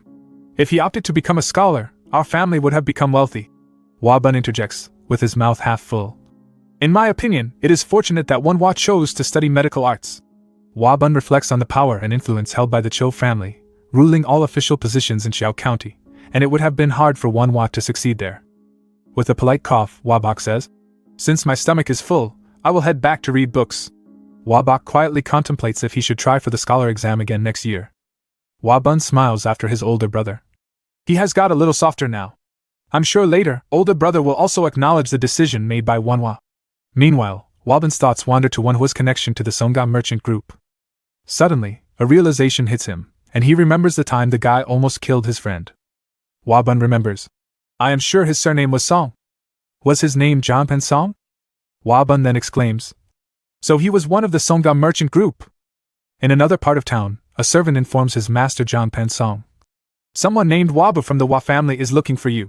The master frowns slightly. Wabu from the Wa family? But the Wa family isn't really worth seeing. He remembers Waba to the incident at the inn. He wonders aloud. Why is he here? I am sure I paid enough money that day. He only had bad memories of that day and did not want to remember it. Despite his reservations, he greets Wabu enthusiastically. Mr. Wa! It's been a while. Suspiciously, he thinks. Perhaps he is here to borrow money, knowing we are a merchant group? Wabu bows slightly, returning the pleasantries. It's been a while, Mr. Song. How are you doing all this time? As Mr. Song pours some tea, he inquires. What brings you here? Wabu begins. I am planning to rent an abandoned mine near So village. I heard it is owned by the Songa merchant group. Mr. Song recognizes the place. Ah, that abandoned mine. But if you rent it, even if you find gold there, you might not be able to claim it as yours. Wabu explains. I just thought that abandoned mine is a great place to keep medicines since this medicine is sensitive to temperature. Mr. Song's curiosity is piqued. He suddenly shows up and is looking for a mine shaft. He wonders how much Wabu can afford and suggests they talk more over food. As Wabu bites into a sweet treat, he revels. Sweet! Is this honey? Since there is no sugar in this era, it must be honey. In Song's mind, he sees how happy Wabu is with sweets and imagines the inevitable negotiation. Wabu, meanwhile, is still daydreaming about the sweetness, thinks about how sincere the guy was during that incident. I guess you won't charge much? Mr. Song smoothly suggests. I guess I will need 100 coins every month. A shocked Wabu processes this. So it is 100 coins per month and not per annum. Wabu stammers. Okay then. I need some time to rethink. As Wabu's anger simmers, he mutters to himself. Repay my ass. With 100 coins per month, I would rather hire someone to dig a cave. With a grin, Mr. Song thinks. So he just left. It kind of bothers me, but it doesn't matter. And then he reaffirms his stance. Because I don't have to keep relationships with a rundown family. Wonhwa returns back to his clinic. Wonhwa's face is one of frustration. Incho asks, "Did it go well?" "I guess not. I can see it on your face. He was treating me like an idiot," he replies angrily. Incho hands him a box. "Chumpyo sent this for you." Wonhwa perks up. "Oh, it is better than I imagined." Wonhwa marvels at the instruments. He smiles and thinks, "I must teach Obio how to use this. He might be able to assist me." He then reflects on the future possibilities. "If a precise operation is possible, then we can easily perform gallbladder removal surgery on our mother." The next morning, Wonhwa pays a visit to his mother. Wonhwa steps through the door and announces, "I am back." His mother, who is resting in bed, responds, "Come in." There's a tender moment as Wonhwa asks, "How are you feeling now?" And she answers with a smile, "I got a lot better." Although she's not completely well, she admits that the medicine prescribed by Wonhwa has significantly improved her condition. Wonhwa, staying focused on her health, asks to take a quick look. He checks her hand, asking how it feels, and she mentions it's a little stiff. Wonhwa moves on to another area and asks, "What about here?" To which she responds that it doesn't hurt that much. Suddenly, his mother cries out in pain, causing Wonhwa to worry. He asks her why it hurts so much but quickly recognizes the symptoms of intestinal ischemia. He reflects on how rapidly the complications have emerged, the issues with the bile juice secretion, and the hardening of the small intestine. Wonhwa mutters to himself, "Cholecystitis alone won't make the small intestine harden this fast." Realizing there must be another reason, a sudden epiphany hits him. Could it be the liver? He checks further and finds out the symptoms of a fatty liver, noticing the swelling. The situation has gotten more complicated. Concerned, Wonhwa asks her if she's been feeling more tired lately. She confesses that no matter how much she sleeps, she always feels exhausted and her whole body aches. As Wonhwa continues examining her, pressing a spot that causes significant pain, he concludes that her swollen liver and gallbladder meridians are in pain due to the swelling. Wonhwa decides to use acupuncture to buy some time but admits to himself that the process will be hard. He muses over the critical nature of his mother's condition, realizing if they don't act, she could start having acute seizures within 3 months. To solve the root cause, Wonhwa commits to understanding why her condition has deteriorated so quickly. A housemaid approaches with medication. Politely, he asks the maid, "Can I have a word with you?" They step outside and Wonhwa bluntly asks if his mother drinks alcohol. The maid stammers, denying it awkwardly, which only confirms Wonhwa's suspicions. He understands the culture against women drinking alcohol, and suspects overconsumption of alcohol, and side snacks may be part of the issue. Pressed further, the maid nervously reveals that Lady Hwa eats a lot of pork fat as a side snack. Wonhwa is horrified, recognizing this as the worst possible combination for her condition. He realizes that the amount of fat and alcohol would naturally lead to a fatty liver. Wonhwa heads back to his mother and firmly instructs, "You are not allowed to drink alcohol and eat meat for a while." Lady Hwa's feeble attempt to deny drinking alcohol makes Wonhwa elaborate on the harmful effects of pork fat. Wonhwa reassures her that there's no shame in drinking alcohol, but insists she must stop for her health. Curious, he questions her on why she chose pork fat as a snack. Nevertheless, he promises to earn money soon to buy her lots of beef, bringing a light-hearted moment amidst the tension. She laughs softly and agrees. After confirming Lady Hwa has taken her medicines, Wonhwa leaves with a focused mind, pondering over the limited time available. He plans to quickly train Obio if they're going to perform surgery. Later that day, Wonhwa heads to the Cho residence carrying a bag of spikes. He reflects on Lady Cho's persistent efforts to pay him, realizing he cannot keep rejecting their financial help. Finally, he steps inside and announces himself. Wonhwa greets Lady Cho politely. Lady Cho expresses curiosity about the peculiar items he brought, and Wonhwa explains they are the iron traps that bandits scattered, which caused Lieutenant Cho to contract tetanus. Lady Cho's face hardens and asks why he brought it here. Over tea, Wonhwa hopes the Cho family will buy the traps, preventing further tetanus cases from the scattered traps on the mountain. He even conveys his awkwardness in rejecting payment for treatment services and proposes selling the traps at a higher cost to help fund his medical practice. Lady Cho appreciates Wonhwa's genuine heart and noble cause. She agrees to buy the iron traps. And since Wonhwa did not set the price, she hoped he would accept the price that she the buyer sets. As she reveals the amount, Wonhwa is astonished to behold 100 silver coins. Wonhwa nervously questions, "But isn't this too much as a price for mere iron traps?" Lady Cho calmly replies, "Didn't I say that since I am the buyer, I will decide the price?" Wonhwa is shocked at the amount. "I hope you don't use all these only for the patients," says Lady Cho. A voice calls from outside the room. "Excuse me, mother!" Lady Cho looks on, puzzled. Incho burst into the room angrily. That Wabu! I heard that the physician is here.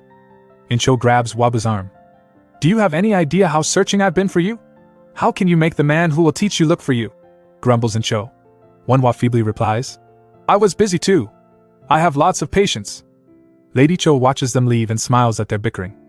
Outside, Incho shouts. Hello? Tell the head of the Wa family that physician Wa can't come back home today. Wabu, frustrated, yells back. Why are you deciding my schedule? The sun is already setting. Manhwa and Incho are still in the courtyard. Incho somberly starts teaching. The secret martial art from our family is Immortal Chief Lo. There is a legend that our great-grandfather's father. Incho drones on endlessly about the history of this art. Incho tells him to swear not to share this art to others. Not even his children. With a serious expression, Incho warns. If you break your promise, the gods of heaven will punish you, and the name of your ancestors will be ruined. He adds the most critical point. And the most important thing is that all people with the surname of Cho will see you as their enemy. Perspiring slightly, Wabu admits. A little scary. Incho leads Wabu away, announcing. Then now, I will teach you. Incho explains. The most important thing in Immortal Chief Lo is breathing. Spread your leg as wide as your shoulder and... Incho demonstrates the breathing technique. Breathe in with your stomach as if you are pulling up the sky and the land. Determined, Wabu replies with a confident. Okay. Wabu follows along, imitating Incho carefully. An hour passes. Wabu seems worn out. I am only breathing but... I feel tired. He asks. But is it normal for your stomach to feel hot like this? Incho brushes it off. Don't overreact. Your stomach must be just warm. He reaches out and touches Wabu's stomach. Incho is shocked to feel internal chi. The amount is feeble, but I am sure that this is inner chi. It has only been an hour, but he already got this much inner chi? Wabu curiously asks. Is everything alright? Bewildered, Incho wonders. What the hell is this kid? Out loud, Wabu expresses his gratitude. Thank you. He promises to keep training even back home.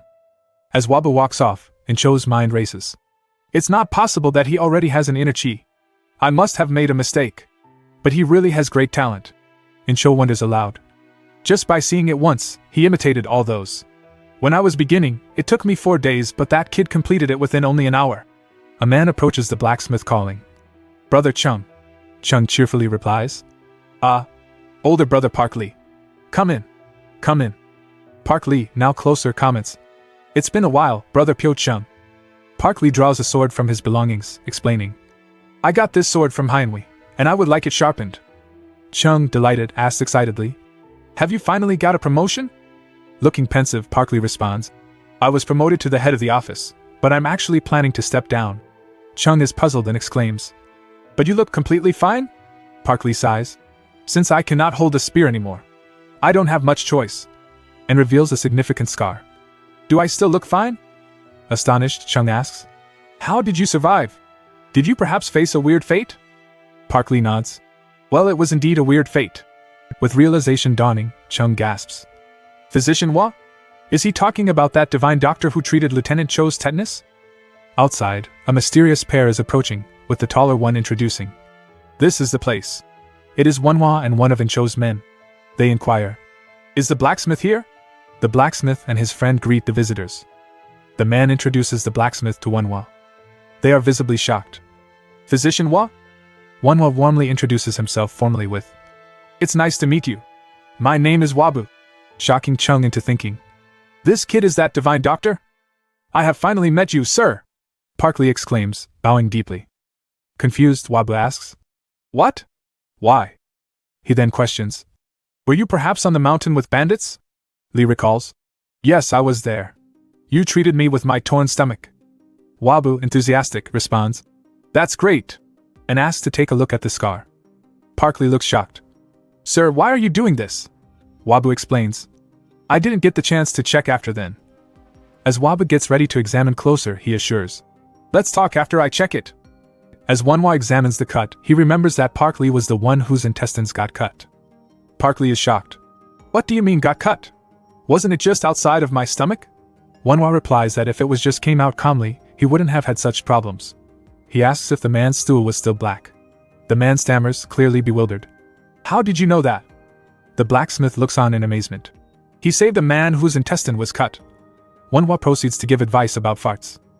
Wanhua explains, "It is because there is still bleeding in your intestine. If you get a stool with a gold color, that means it has healed well, so take care of yourself until then." He advises not to drink any alcohol. Parkley groans, "Can I just drink for one day? I was supposed to buy some drinks because I got a promotion." Wanhua retorts humorously, "Oh, okay then. About next year, at this time of the year, I will also pour alcohol on your grave." The patient quickly backtracks.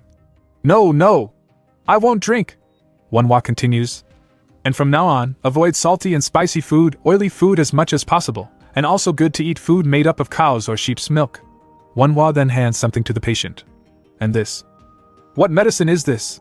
the patient asks. Wanhua replies, "A medicine that can help your body, even if the wound gets bad. And it is also the medicine for treating tetanus." Parkley is scared that he also has tetanus. Wanhua shakes her head. "It isn't necessarily a tetanus but an infect. I mean, it can also stop other diseases." Lee wonders at the preciousness of the medicine. Wanhua affirms, "It is precious, but it is cheaper than a person's life." Suddenly Payachung speaks up, introducing himself and expressing his gratitude. "I owe a lot to you. Thanks to you, I was able to save lots of people," says Wanhua with gratitude. Wanhua, looking thoughtful, says, "So, there is something I'd like to say." Before he can continue, Payachung, almost in a panic, asks, "Is it true that you can treat tetanus?" The lieutenant's man accompanying Wanhua confirms, "I can guarantee that. Thanks to Physician Hua, the lieutenant is alive." Curious, Wanhua asks, "Perhaps did you also get tetanus?" Payachung shakes his head, explaining that some blacksmiths did. Wanhua firmly states, "If it is tetanus, I have to check them first. I have to know how far it has proceeded." With concern growing, Wanhua murmurs, "Then perhaps." Payachung hesitates. "How much would it cost?" Payachung nervously inquires. Wanhua, realizing why Payachung hesitated, tells the lieutenant's man to fetch Obio. "Since we're here already, let me just check them a little." The room feels heavy as he assesses the patients. Her eyes widen. "Oh, all 5 of them got tetanus?"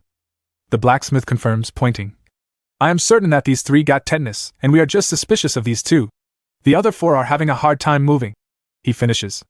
Wanhua looks distressed. Wanhua begins the examinations, determined. "Shall I check the one who feels the worst first?" He is led to a row of sick men, lying in rough conditions. Payachung reveals, "All of them are slaves of the officials, so they can't afford much." Wanhua says if they don't have payment, he would appreciate more of the surgical tools like what Payachung made. "Will those really be enough?" Payachung asks skeptically. Wanhua counters gently but firmly that a blacksmith's crafting skill is worth more than money, because it can make tools for saving people. An impressed, determined Payachung steels himself, saying, "I will start working on it right now." However, during an examination, Wanhua realizes, "I think this man doesn't have tetanus." Payachung is dumbfounded and asks for clarification. Wanhua thinks rapidly. If it was tetanus, he should have stretched his body backwards. He checks the man's abdomen, confirming his suspicion. Payachung, now alarmed, asks, "Which disease does he have?" Wanhua is positive that it is appendicitis. The patient, in agony, panics. "I heard that you die if the lower side of your stomach aches. Is that what's going to happen to me?" Wanhua reassures him. "You have guessed the right disease." The patient pleads for his life, citing his family relying on him. Wanhua responds calmly, stating there is indeed a way to cure him, though it's dangerous. He explains the procedure meticulously. "We just have to open the stomach and cut out a little portion of the intestine." A method confidently supported by Payachung's claim that Physician Hua had saved someone with a cut intestine. "Physician Hua can treat you easily." Payachung reassures the patient, while Wanhua thinks about the simple yet delicate appendectomy. However, Wanhua admits a limitation. "I don't have enough tools." Upon inquiring about the completion of new tools, Payachung estimates, "I think it will take about 4 days." Wanhua thinks that 4 days is too long. But Payachung shares a glimmer of hope, revealing that there are more tools like those already made which Physician Bang has requested. Wanhua is awed at Physician Bang's confidence. Payachung hands over a set of tools made for Physician Bang. Payachung promises to make others as well and asks Wanhua to care for the patient. Payachung tells him about the patient's background, but Wanhua interrupts, telling him he has heard enough information about the patient, and he will do his best in whatever situation. He tells the patient that he will perform the surgery tomorrow. He advises the patient not to eat or drink anything until then. "I will definitely cure you," he says positively. The night sky is clear and dotted with stars as the tranquil setting conceals the bustling life within the tavern. Inside, the hall is dimly lit by the warm glow of lanterns. Someone's voice echoes, Anyone's inside? Oh, Physician Song. It's been a while, the tavern employee exclaims. Since the best physician in Chohyan is here, we are doing well. Physician Song gloats about being a third-generation physician and being the best in the area. He thinks condescendingly about the other well-known physicians and how the rich families all look for him. The tavern employee guides him through an elegantly decorated corridor to his table. Oh, Physician Song, why haven't we been hearing from you for a while? A lady asks cheerfully. Well, it's been 4 days. Call Myung Sian, he replies, sitting down. The woman looks troubled. But Myung Sian is with another guest right now. Physician Song's face darkens, and he growls. Who is that arrogant asshole? Quickly, the woman attempts to remedy the situation, suggesting other attendants. She suggests other attendants, but Physician Song is not satisfied. He finally settles on Wei Zian. She beams at this, agreeing. Okay then, I will tell her to come. She calls out to a young helper, Heisu, to call the attendant. Heisu seems to catch Physician Song's attention. Physician Song gets lost in thought for a moment. That kid, don't you think it is time for her to tie her hair up? The woman dismisses his notion. But physician, she is still just a child. He chuckles. Isn't that why that would be great? I am having high expectations from that child. Inside, a small girl stops Heisu. She hands her a rice ball. Eat this. You will get hungry if you're planning to work all night. Heisu looks at it and says softly. It's a rice ball. Thanks. Heisu remembers that their grandmother's death anniversary was nearing. The child confirms and tells her she has already asked permission. The child continues. She will also get us an escort guard. But it must not be for our protection, but to watch us. I will be going now, big sister. See you later. The girl waves. Heisu, lost in thought, contemplates. But still, I can at least visit home. The scene shifts to a village as the morning sun lights up the sky. Wonhwa and Obio make their way out of the clinic. The kid looks anxious. He gives Obio a slap on the back and breaks the silence. Don't be nervous, kid. Obio stutters. Will I really be able to do it well? Wonhwa smiles reassuringly. You don't have to worry about that. You just have to do what I tell you to do. They enter a workspace where a man lies unconscious. The preparations are done, physician. Pyo Chung reports. Okay, let's get started then. It's just a simple operation, you don't have to be nervous. Wonhwa instructs. Even though the tools are crude, Wonhwa knows they have no choice but to proceed. Now let's get started. Skillfully making an incision, Wonhwa gives instructions to keep her surgical tools ready, adapting as he goes. He guides Obio through. That is the abdominal wall. You are doing great. However, inner thoughts reveal his doubt. I can't find it well just by trying to feel it with a hand. Fortunately, the vision reveals the appendix's exact location. He's not sure if it's triggered by concentration or desperation. But he's thankful he was able to summon it. Suddenly, Obio shouts. He isn't breathing! They launch into an emergency response. Do you think I would just let you die just because of appendicitis? Wonhwa mutters, using the makeshift resuscitation device. Obio watches as Wonhwa continues the operation. He was sure the patient had died. Obio, prepare the scissors and needles. Obio looks shocked. Wonhwa declares that as soon as the breathing gets stable, they will continue with the operation. Nice! Wonhwa exclaims as the patient begins to breathe again. Obio thinks to himself that curing tetanus was great, but it was nothing compared to what they were doing now. Obio doesn't know if the patient will live or die. But if he were to live, it would be like witnessing the medical arts of a god. The surgery went well, Wonhwa says reassuringly. Wertwa gives some aftercare instructions. The patient, with gratitude in his eyes, thanks the doctor. Obio, witnessing all this, is in awe. He mutters to himself. No way. He really saved him. Determined, he looks down and says to himself. I want to learn. He continues. I'd like to save dying people too. But self-doubt creeps in as he thinks. I didn't learn anything, nor do I have anything. Still, his spirit remains unbroken. He was determined to save people. Remembering his tiny village, he resolves to become a doctor. He rushes to Wonhwa. Doctor! I'd like to dash. But Wonhwa interrupts him, Obio. Acknowledging Obio's enthusiasm, Wonhwa smiles and says, You did well. Please do well like this next time too. In return, you have to be prepared, okay? Obio's face lights up as he responds. Yes. Pyo Chung enters the room, and stares at his friend in disbelief. Pyo Chung is taken aback. Observing the patient, he exclaims. He really cut open his abdomen and saved him. He's the real deal. As they walk through the village, Chung says, You've worked hard to save the patient, Lord Hua. Wonhwa humbly replies, No, I'm just doing what I'm supposed to do. Pyo Chung notices that Wonhwa isn't carrying a weapon. He points out that there are many dangers out there, and why didn't he have a weapon? Wonhwa laughs. He would like to learn sword arts and wants to master self-defense, but he keeps forgetting. Pyo Chung agrees and mentions that it works out well. Wonhwa is puzzled. Pyo Chung walks to his shop, with many swords on display. He contemplates. I was worried that this would be too small of a price for someone who saved the lives of the blacksmiths. He decides to gift a finely crafted sword. But I personally made this. Please take this. Wonhwa is surprised. He tries to decline the generous gift. I took the money and you even made tools for me, so you don't have to give me a sword. However, Pyo Chung insists. This is light and strong, but soft at the same time. It's perfect for you to use. Pyo Chung explains. Swords were originally made to kill people, so it's useless for you. However, if this is in your hands and can help you by just the slightest bit, as a blacksmith, there's nothing that would bring me more joy than that. Gratefully, Wonhwa accepts the sword. Then I'll happily take this. The next day at dinner in the tavern, a woman, leaning on Physician Song, asks him if he heard the news. The woman eagerly shares. The news about Colonel Encho from the military. Physician Song recalls. That rude little kid. With some bitterness, he recalls. He grabbed me by the collar because I couldn't cure tetanus. To which the woman responds. Tetanus? I heard he got infected too. Physician Song is shocked. He laughs with a sinister delight. What great news! He'll end up calling me again, but do I need to go? The woman observes what a hideous person Song was. She says casually. He may not need to call you though. Slightly startled, Physician Song questions. He got sick with tetanus, yet he isn't going to call me? He smirks. You're a lowlife, so you may not know this, but once you get tetanus, you will die. I couldn't save his older brother because I didn't cut his leg far up enough. The woman mentions that there was another doctor.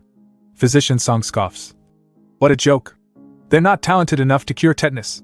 But the woman insists. He did cure Colonel Cho, who got infected with tetanus. Bong is dumbfounded. Physician Song lashes out that it wasn't an illness you could cure unless you cut the leg off. The woman tells him that it was Wabu, the third prince of the Wa family, that cured him. Bong is taken aback. The Wa family? Physician Song simmers. He's never heard about a doctor named Wabu from the Wa family. He mutters that Wabu must have spread the rumors to pretend to be a doctor. The woman muses. If that rumor goes into Colonel Cho's ears, will he let that Wabu be? Physician Song falls silent, taking the information in. Frustrated, he slams his cup on the table, and complains that the alcohol is bad today. And then abruptly leaves, much to the joy of the lady. As he walks away, he grumbles to himself. Alone under the night sky, Physician Song wonders. Why is he bothering me so much? Back in the Wa residence, Wonhwa is training intensely. Suddenly, he feels a surge of energy in his hand, staring in amazement. I feel it. I definitely feel it. He declares triumphantly. Finally, I can move my energy to my fist! Before launching an attack. He lands a powerful punch on the target, shattering it with ease. He's surprised by his own strength. As he didn't think it would work. Inside the Cho family residence, Encho and Wonhwa are training in the courtyard. Wonhwa takes a deep breath as he focuses his energy. With his hands glowing and crackling with power, he expertly channels his chi, the blue light intensifying around him. He looks up enthusiastically, asking, How is this? Encho, watching from a distance, is astounded. This guy is a genius! He thinks to himself, eyes wide with surprise. He walks over, congratulating Wonhwa on his improvement. You've improved a lot. Do you feel any heat in your stomach? Yes. I can feel something warm. Wonhwa responds, still catching his breath. The conversation takes a turn when Encho asks, Have you ever thought of taking martial arts lessons? Encho insists, as it would be a waste of your talent. Encho explains it takes years to master breathing and to build up internal energy. Wonhwa is considered a natural talent as he had mastered it in a few months. As Wonhwa reflects internally that it might be better if he hid his abilities. He tries to deflect. Then will I finally be able to split a thick board in half with my bare hands like you by next year? Encho laughs heartily. 1 year? Haha. Do you really think so? Encho walks towards a large boulder with Wonhwa trailing behind, curious about what happens next. Encho takes a stance, channels his chi, and with an intense burst of energy, punches the boulder, shattering it into pieces. Encho tells Wonhwa that he will be able to do this after at least 3 years of training. He explains further that since this is his family's technique, it only took him 3 years. It usually takes 10 years. Wonhwa taking it all in. Encho encourages him to do his best to train. As Encho prepares to leave, he instructs Wonhwa. Also, come to this place tomorrow night. Wanhua, confused, repeats. Tomorrow night? Incho nods. We will do some work. The next day, the sun shines brightly over the Zhou family estate once again. Wanhua finds himself returning to the estate, reflecting. I think I've been coming here every day lately. As he approaches, he hears someone call. Dr. Hua? It's blacksmith Pio Chung. Wanhua greets him. Hello, blacksmith Pio. Wanhua asks the blacksmith if he had business with the Zhou family too. Pio Chung replies. Since charcoal has been delivered to the family, they asked me if I could inspect it. They walk to the area where the charcoal is being displayed. Pio Chung mutters. Seriously, who delivered the charcoal? Wanhua spots someone familiar. Huh! Song Jongpen from the Song Merchant Group? Pio Chung checks the charcoal and comments. It looks better than before. Song Jongpen agrees, explaining. We have been working hard to provide great products in the honor of the Song Merchant Group. You're here already? Calls out a voice. Colonel Incho appears and places a hand on Wanhua's shoulder. Song Jongpen is shocked. Colonel Incho? Incho tells Wanhua that there was someone he wanted to introduce. Jongpen is in shock that Wanhua is close to the colonel. Incho and Wanhua walk through the busy courtyard. Incho introduces Wanhua to a rugged man. This is Wabu. Say hi. He is my second cousin. The man enthusiastically greets Wanhua. Nice to meet you. I am Ha Huchin, and I'm in charge of the Ministry of War, the 1st Division of Horsemen. Ha Huchin laughs loudly. I heard from him that you are such a great doctor. I can't believe that I'm seeing you like this. Wanhua replies that he was just lucky. In the background, Jongpen is mesmerized. It looks like he's close with blacksmith Pio. He thinks. Hasn't the Hua family already collapsed? His thoughts are interrupted by his father, Song Qi. What's going on? Song Jongpen explains that he saw someone he knew. He points out Wanhua. I'm familiar with him because he's the 3rd young master of the Hua family. Finally, Jongpen excuses himself from his father and decides to approach Wanhua, hoping to gain favor. Pio Chung, still examining, defers to inspecting longer. Suddenly, Song Jongpen calls out to Wanhua. Young Master Hua! It's been a long time! Jongpen is now more attentive, and Pio Chung asks how he knew the doctor. Song Jongpen narrates an incident, explaining how Wanhua saved his friend's life. Wanhua agrees, but inwardly thinks that he already knows this expression. Song Jongpen tries to leverage their conversation. But young Master Hua, you mentioned that you thought of renting an abandoned mine. Why haven't you said anything since then? Wanhua explains he couldn't afford it, so he gave up. Song Jongpen sees an opportunity. He gets closer to whisper. But it looks like you know blacksmith Pio well.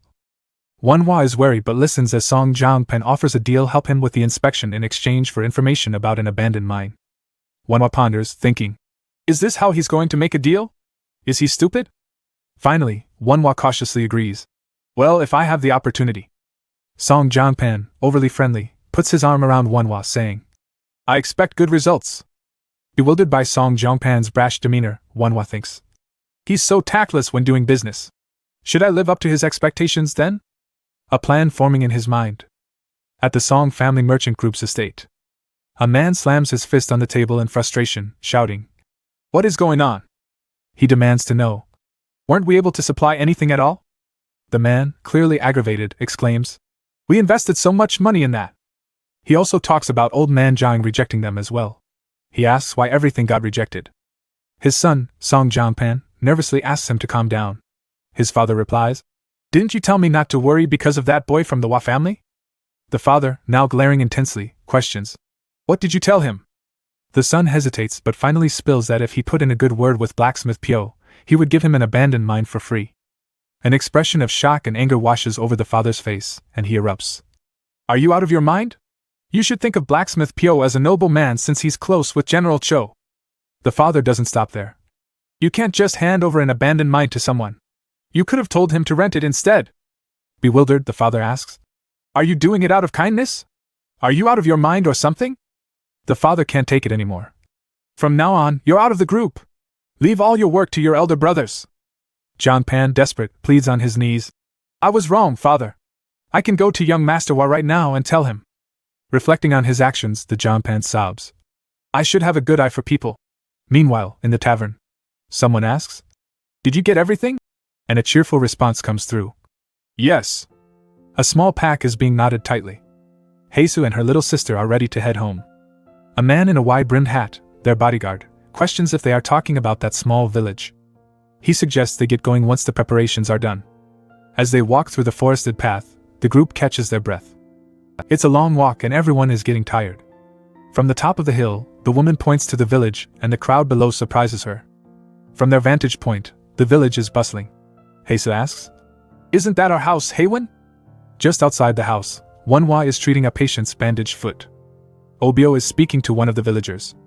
There are men resting on the ground. Observing the scene from a distance, the bodyguard thinks to himself, "Patients?" The man asks if the house was for sale. But Heisa says it was lent to them. She never imagined that there would be a clinic there. Pensive, the man reflects at how strange it was to have a clinic there. As the travelers approach, they spot Obio wiping away sweat and looking exhausted. Obio sees them too and recognizes them as Heisu and Haywin. He introduces them to Manhwa as his friends. Stunned, the man lifts his hat and recognizes Manhwa. He approaches Manhwa. "Are you perhaps Dr. Wa?" the man asks. Manhwa remembers the man he had treated a long time ago. He asks how the man was. The man says he has been well, thanks to the doctor. As their conversation deepens, he questions, "What are you doing in this small village?" Despite the rumors, he admits, "I know that Dr. Wa is the best among the best." Yet, the warrior can't understand why the doctor chose this shabby place to treat patients. With warmth and wisdom, Manhwa answers, "Well, isn't it normal for a doctor to stay with his patients?" Shocked by what they discover, Manhwa's past and efforts become clearer. "What?" Heisa asks. "Were you the one who treated his tetanus?" To which the younger girl echoes, "Really?" Obio beams with pride, correcting them. "Of course. Did you think that was all? He treated a lot of warriors in the Siak mountain as well. That's amazing. Is Big Brother Obio going to learn from him and become a doctor?" Haywin inquires eagerly. Obio only shows gentle determination and affirms their best efforts to learn. Interrupting the conversation, Haywin questions nervously, "Excuse me, by any chance dash?" She asks if he has any patient with a plum wound. "Plum wound?" Manhwa asks. He thinks to himself if what they were referring to was syphilis. The bodyguard bursts out and stops her. He's worried about secrets leaking. What would you do if people found out about that secret? His concern is genuine as he reasons. If this reaches the ears of Ruju, he'll definitely get mad. A worried Heisa tries to reason. "But I'm only talking to him about the patients." Desperation pours out as she yells, "If not, are we just going to watch Big Sister Choziel die?" The bodyguard is unable to reply but feels a burst of emotion too. Manhwa asks them to calm down first and lower their voices. The bodyguard finally breaks down too and reveals he is also worried about Choziel. He whispers, "No matter how skilled he is, that disease is incurable." Manhwa, overhearing, steps in. "Please don't tell anyone what you've just heard. Are you talking about the skin disease plum wound?" They both nod in agreement. Manhwa asks about her condition. Did she have swellings on her skin? Was the patient losing hair? Heisu is filled with hope as she clutches Manhwa's robe. She cries that Choziel doesn't look pretty anymore. She knew plum wounds were incurable, but did the doctor know of a way? Manhwa's face tightens with new resolve as he is faced with a fresh challenge. Manhwa is deep in thought. He muses that penicillin works well on syphilis, but it's important to see the symptoms first. If it's in the secondary stage characterized by skin lesions and mucosal diseases, there's still hope. However, tertiary cardiovascular syphilis or neurosyphilis would be much harder to treat. A beautiful but somber backdrop of flowers falling contrasts this intense introspection. Manhwa tells Heisa that he cannot be certain yet, and he will know once he sees the patient in person. Heisa looks up, determination in her eyes despite her youth. "Then, please save Choziel," she pleads urgently. She says to come to their entertainment house on a house call, but is cut off by the bodyguard. "We can't escort the doctor without the owner's permission," the man declares sternly. Manhwa, Heisu, and the guard discuss the logistics and possible repercussions. It would not be great if the doctor turned up for a house call only to be rejected by the owner. "Waiting for the Lord's permission would be the best, Heisu," says guard, marking the end of their conversation. Meanwhile, Incho visits the country magistrate's office. Ha Huchang, the county magistrate's assistant, warmly welcomes his cousin. Incho reveals that he was here to look at some scriptures. Ha Huchang laughs heartily, suggesting a balance between literature and martial arts. Incho asks for quiet to study documents alone. He smiles, thinking that he has thought of a good reason not to be disturbed, and sets off toward the shelves. He was determined to go through every piece of scroll in the library to find out who wrote the traitorous letter found on the bandit. He had memorized the handwriting and he was sure it was someone from the country magistrate. He planned on going through the all-answer sheets of the exams. He's determined to find it no matter how long it takes. Meanwhile, another official is also browsing in the area. A suspicious man watches Incho. He wonders if Incho suspects something. He slips away to alert the elder. Back in the Hua residence, Wanhua examines the magnificent swords gifted by Pyo Chung. Wanhua admires its craftsmanship and contemplates its use, wondering if he should dual-wield swords due to his ambidexterity. But he's disappointed as he doesn't have any knowledge of any sword art. He thinks Incho might teach him if he can convince him. Suddenly, Wanhua sees his brother Wabun, who looks exhausted but relieved to be back. Did anything happen? Wanhua asks. Wabun begins explaining his rigorous training for the upcoming military service examination. Wanhua is impressed, envisioning how much effort went into such strenuous preparation. Wabun notices the swords on Wanhua and asks about it. Wanhua explains how Pyo Chung, the head of blacksmiths, gave him the sword as a token of gratitude. Wabun examines the sword, recognizing its value and craftsmanship. What a magnificent sword! He mutters in disbelief. He asks Wanhua if he really got it without buying it. Wanhua clarifies that he received it as a gift for curing the blacksmiths. Did you receive this in place of a treatment fee? Wabun queries, clearly astonished. Wanhua explains that he agreed to receive surgical equipment instead of a treatment fee, and the sword was just an additional gift. Curiosity piqued, Wabun asks what kind of patients Wanhua treated to receive such a lavish present. Wanhua modestly mentions helping a few tetanus patients and curing someone with an enteric disease. This shocks his brother, who inquires further, realizing that Wanhua saved someone from imminent death. Wabun remembers Pyo Chung's renowned bad temper and the improbability of him giving away a sword unless he was truly grateful. Wabun starts to realize that perhaps the rumors about Wanhua were not exaggerated, and were actually played down. With his accomplishments, Wanhua starts feeling hopeful that his second brother will help him convince first brother. His goal is to eventually gain permission for his mother's surgery. But Wabun has a different request, to examine his master's granddaughter. He only knows that his master has been asking around for a doctor, and he was being secretive about it. It's revealed that his master has indeed heard about Wanhua's medical prowess. Wabun sees this as an opportunity to gain some points with his master. In return, he promises to convince their first brother for him. In the entertainment district of the town is one house called Sian Hyangru. Inside, Heisu and the others announce their return to the owner, Madame Reju. Reju mentions that their complexion looks great after the trip. The man excuses them, but Heisu interrupts. By any chance, do you know Dr. Wabu? She asks, to the surprise of the guard. Wabu? Are you talking about the doctor who talks a lot in the hall? Reju contemplates. The child hurriedly adds. Actually, we saw Dr. Wa in our village. I heard that he's a man with mysterious skills in medicine. He is quite interesting, notes the madam. She looks at Heisu suspiciously and asks why she mentioned Dr. Wa. Gathering courage, the child blurts out. There's a rumor circulating that he is a good doctor. So, I was wondering if he could cure plum wounds. Plum wound? Madame Reju's expression shifts dramatically. In a dimly lit room in another part of town, a man's voice echoes. What? It seems like Colonel Cho noticed. Is that what you meant? A man, possibly a government official, asks as he holds a cup of tea. Another man responds. He asked about the recent movements of Akju. Enraged, the man crushes the cup in his hand. He rants about how foolish people are ruining the world and that he gave him information because he thought he knew how to use his brain. Of all people, he had to be defeated by Colonel Cho. He grumbles. I will take care of Colonel Cho if you give me an order, the spy says. But the other man responds firmly. Colonel Cho isn't an easy person. I will move personally. The spy offers once more. The official replies. I can't trust you. It's useless. The official contemplates that Colonel Cho is from a very powerful family.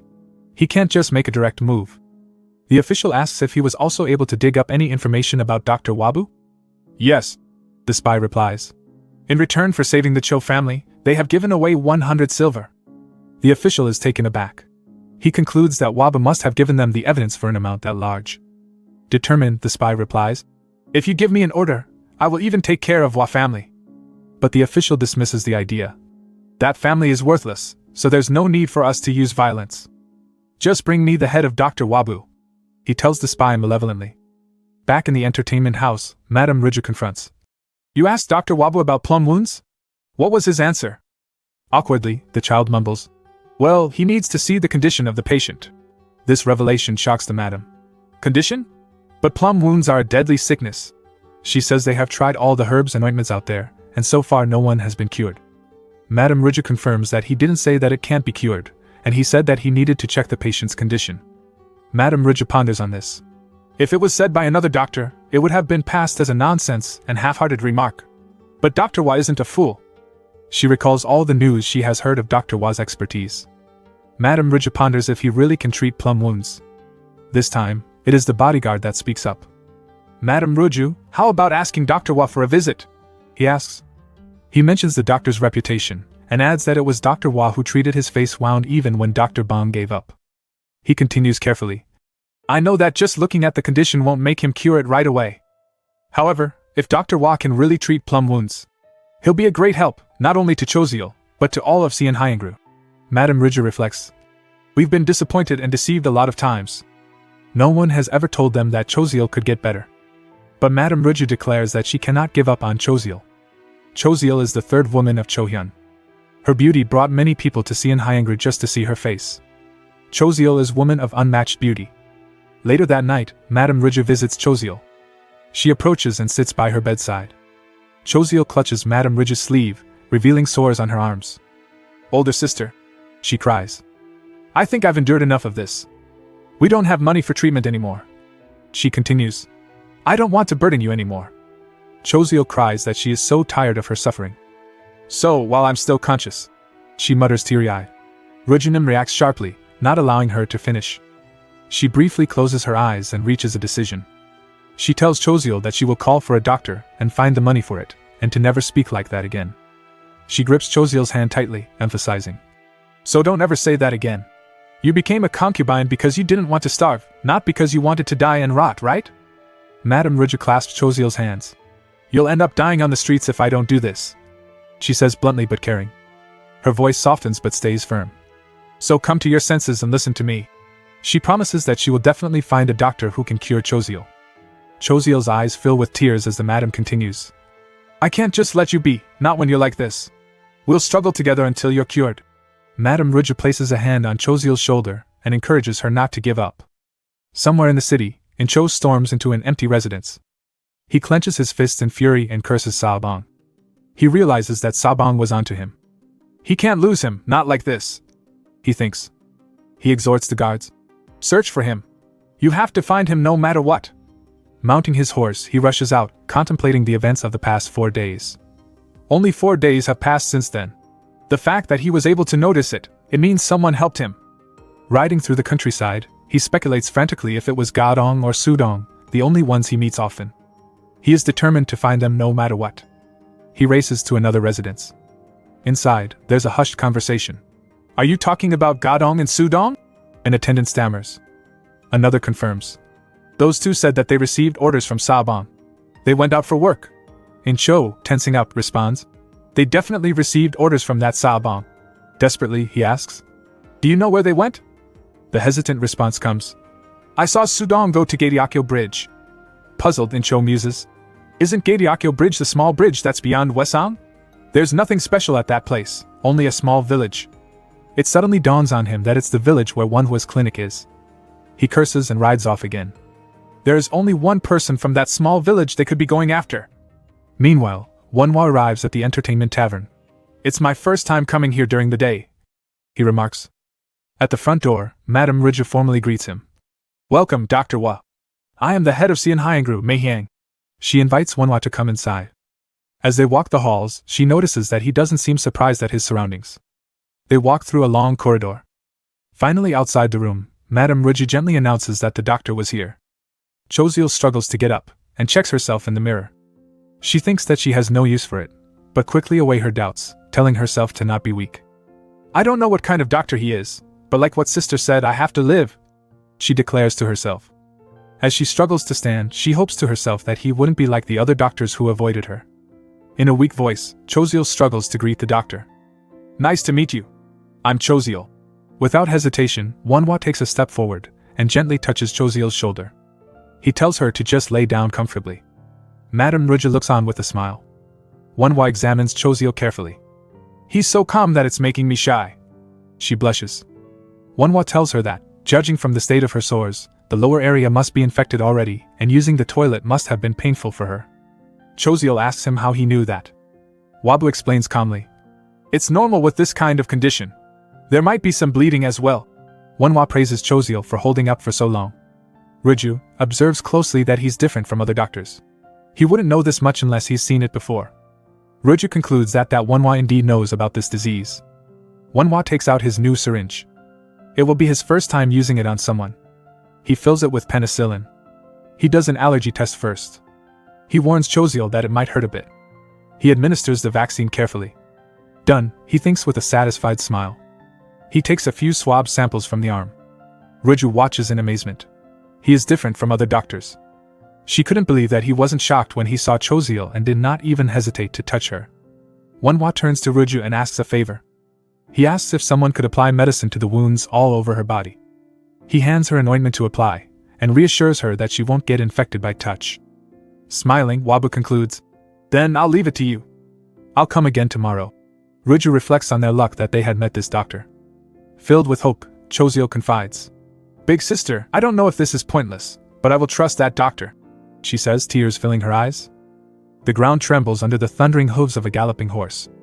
Colonel Cho urges the horse faster. He races across a wooden bridge towards the village. Two men observe his passage. "It was Colonel Cho who just passed by, right?" one asks. "Yes. He's going towards the small village," the other confirms. One of them quickly scribbles a letter muttering that Baekhyun must be in the village already. The message is quickly tied to a pigeon's leg by one of the men, who then releases it into the sky. "We need to join up with him immediately," the other insists, urgently. Meanwhile, in the peaceful village, Wonhwa makes his way back to the clinic. He arrives feeling exhausted, but Obio tells him there's someone waiting for him inside. Inside, a distressed man bows deeply, pleading, "Please help my wife." Wonhwa responds, "Your wife? You should have come with her here." The man explains that his wife is too ill to move, recounting her severe dizziness and inability to walk. Wonhwa ponders this condition. "If it's all right with you, I'd like you to come and visit her," the man requests. "Please tell me her name and where she lives," Wonhwa asks as he makes notes. "Oh, sure. We run a clothing store in Seodongmak," he replies, revealing his name to be Baekhyun. "Her condition seems really bad, so could you please visit her right now?" he urges. Wonhwa considers the urgency of traveling to Seodongmak, realizing it would take at least 2 hours. Her condition seems to be serious if she can't move because of dizziness, he muses. Baekhyun, growing increasingly desperate, begs, "Please! I've spent so much effort to come here even if it was impossible." The doctor thinks she might have heart disease, and since there are no patients to attend to, she decides to go. "All right," he finally agrees. "Let's go," Baekhyun says, hiding a sinister smile. They head out, walking through a serene forest. Baekhyun leads the way, indicating the direction. Wonhwa remembers Obio handing the doctor a sword, telling him there are a lot of bandits in the area. He looks at the sword and thinks it's too cumbersome. As they progress, Wonhwa notices a pigeon flying by. Watching Baekhyun, he sees a pigeon land on his arm. It's a carrier pigeon. Was there a carrier pigeon in this generation? He wonders aloud, thinking to herself how pigeons only travel to familiar places. Wonhwa confirms if it is indeed a carrier pigeon. Baekhyun nervously admits it is. He says the message was that his wife fainted again. He suggests they hurry and take a shortcut, and points to a dense area of the forest. They walk for a bit. But Wonhwa is soon tired. He remarks how rough the shortcut is. Baekhyun apologizes and urges Wonhwa to hurry, emphasizing the urgency of his wife's condition. The doctor grows suspicious, pondering the shortcut's direction toward the mountains, away from a direct path. "Seodongmak is small, but it has a straight path. There's no need for us to go through the mountains," she realizes. His suspicions deepen, noting Baekhyun's strange behavior. He observes his physique, finding it more fitting for a warrior rather than a businessman. "I need to confirm it," he decides. Wonhwa lets out a yell, and pretends to sprain his ankle. "Could you please hold my hand for a bit?" he asks. Baekhyun takes his hand. Feeling his hand, Wonhwa notices its roughness, akin to a warrior's. Quickly, he regains her composure, suggesting acupuncture as a cover. Gripping his sword, he examines his options. "If he's aiming for me, I need to take the lead. If not, it's not too late to apologize." Wonhwa takes a defensive stance and draws his sword. Baekhyun quickly jumps away. He remarks that it was strange that Wonhwa didn't doubt him after seeing the carrier pigeon. "I must kill you here," Baekhyun declares, pulling out his sword. Baekhyun attacks. But Wonhwa swiftly dodges. His skill surprises Baekhyun, and Wonhwa immediately goes for the counterattack. Baekhyun, shocked by the doctor's skill, queries how someone labeled a doctor could wield a sword so adeptly. He blames himself for underestimating this doctor. Wonhwa prepares himself for the next move. as he evaluates his opponent and notes a disturbing similarity to his second brother and resolves not to let his guard down. I'll be in trouble if I keep waiting, Wanhwa thinks, charging forward with a swift attack. The battle begins, and swords clash as Wanhwa and his opponent engage in an intense duel in the forest. Baekhyun observes. As expected, he's someone who has learned how to use the sword. However, as the fight escalates, Baekhyun realizes Wanhwa's skills are not developed yet. Wanhwa recoils as the enemy plunges his blade. Suddenly, a strange blue light sparks from his body, and he feels an unfamiliar surge of energy within himself. Wanhwa grunts, his body straining under the unexpected power. He takes a step and lunges himself backwards, avoiding his enemy's blade. Baekhyun is shocked at this movement, usually seen only in masters. Wanhwa's eyes glow fiercely and he goes on the offensive. Before Baekhyun can fend off the attack, Wanhwa takes a mighty swing. The powerful strike slices through Baekhyun's blade and breaks it. He takes another swing that cleaves through the enemy, who falls to the ground, blood spraying from his body. The aftermath sees Wanhwa panting from the exertion, his defeated opponent lying motionless on the forest floor. Kneeling down, Wanhwa grasps his midsection in pain. He couldn't block the earlier attack because he was using his chi. With his injury needing immediate attention, he quickly disinfects the wound before sewing it up with determined focus. Nearby, the other two henchmen are closing in on them. They remark how the clanging of swords stopped, and the fight must be done already. Well, let's go clean up the mess, they decide, heading towards the battleground. When they stumble upon the scene, they exclaim in horror as they see the fallen fighter. It's clear that they were not expecting this outcome. Didn't they say that the doctor can't fight? One mutters in disbelief. Wanhwa is spotted in the distance. Over there! They shout and resume the chase. His pursuers sprint through the dense forest, determined to catch him. Oh no, did they notice me?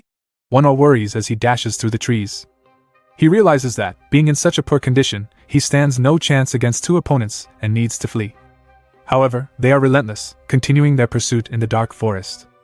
Finally, Henjung reaches the edge of the woods and spots a rice field. Excuse me, he gasps, trying to call out to nearby farmers for help. Unfortunately, the sight of his sword and his bloodied state causes panic among the farmers. Is he a bandit? One shouts. Wanhwa realizes he's lost his chance to ask for help. He turns around and sees his pursuers closing in. Wanhwa realizes that he cannot keep running in his state. Knowing he's outpaced, desperation seeps in. I will die at this rate, he thinks. Resolved to make a stand, he readies his sword, confronting his pursuers. The tension peaks as the confrontations between them draw nearer. Wanhwa strikes swiftly, aiming to disrupt their formation. Observing his attack patterns, one of the pursuers claims, I can read his attacks, only to fall victim to Wanhwa's unexpected move. He finishes off the first attacker quickly. The remaining pursuer exclaims, No way! In disbelief at his fallen companion's body. With his sword glowing ominously, the pursuers now finally realize that something is very wrong here. Who the heck is this? Waba faces off with the bandit. He looks distressed, his body is a mess but he still has his strength. With renewed determination, he lunges at his opponent, their swords clashing violently. Mid-air, he swings his sword with extra force, catching his opponent off guard. His opponent, despite trying to keep his guard, looks visibly panicked, eyes wide and sweat running down his brow. This brat! He can break my sword in an instant!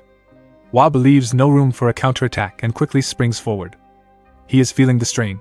I can't hold on longer! I have to finish this now, even if I have to force myself. He puts everything into this attack and splits his opponent's sword in half. With a loud clang, his opponent's sword breaks, the shattered piece flying through the air. Seeing no chance of winning, the bandit turns and tries to run away. Waba chases after him. A young girl carrying a basket of bread walks by. Seeing an opportunity, the bandit lunges and grabs her. The girl screams as she's seized.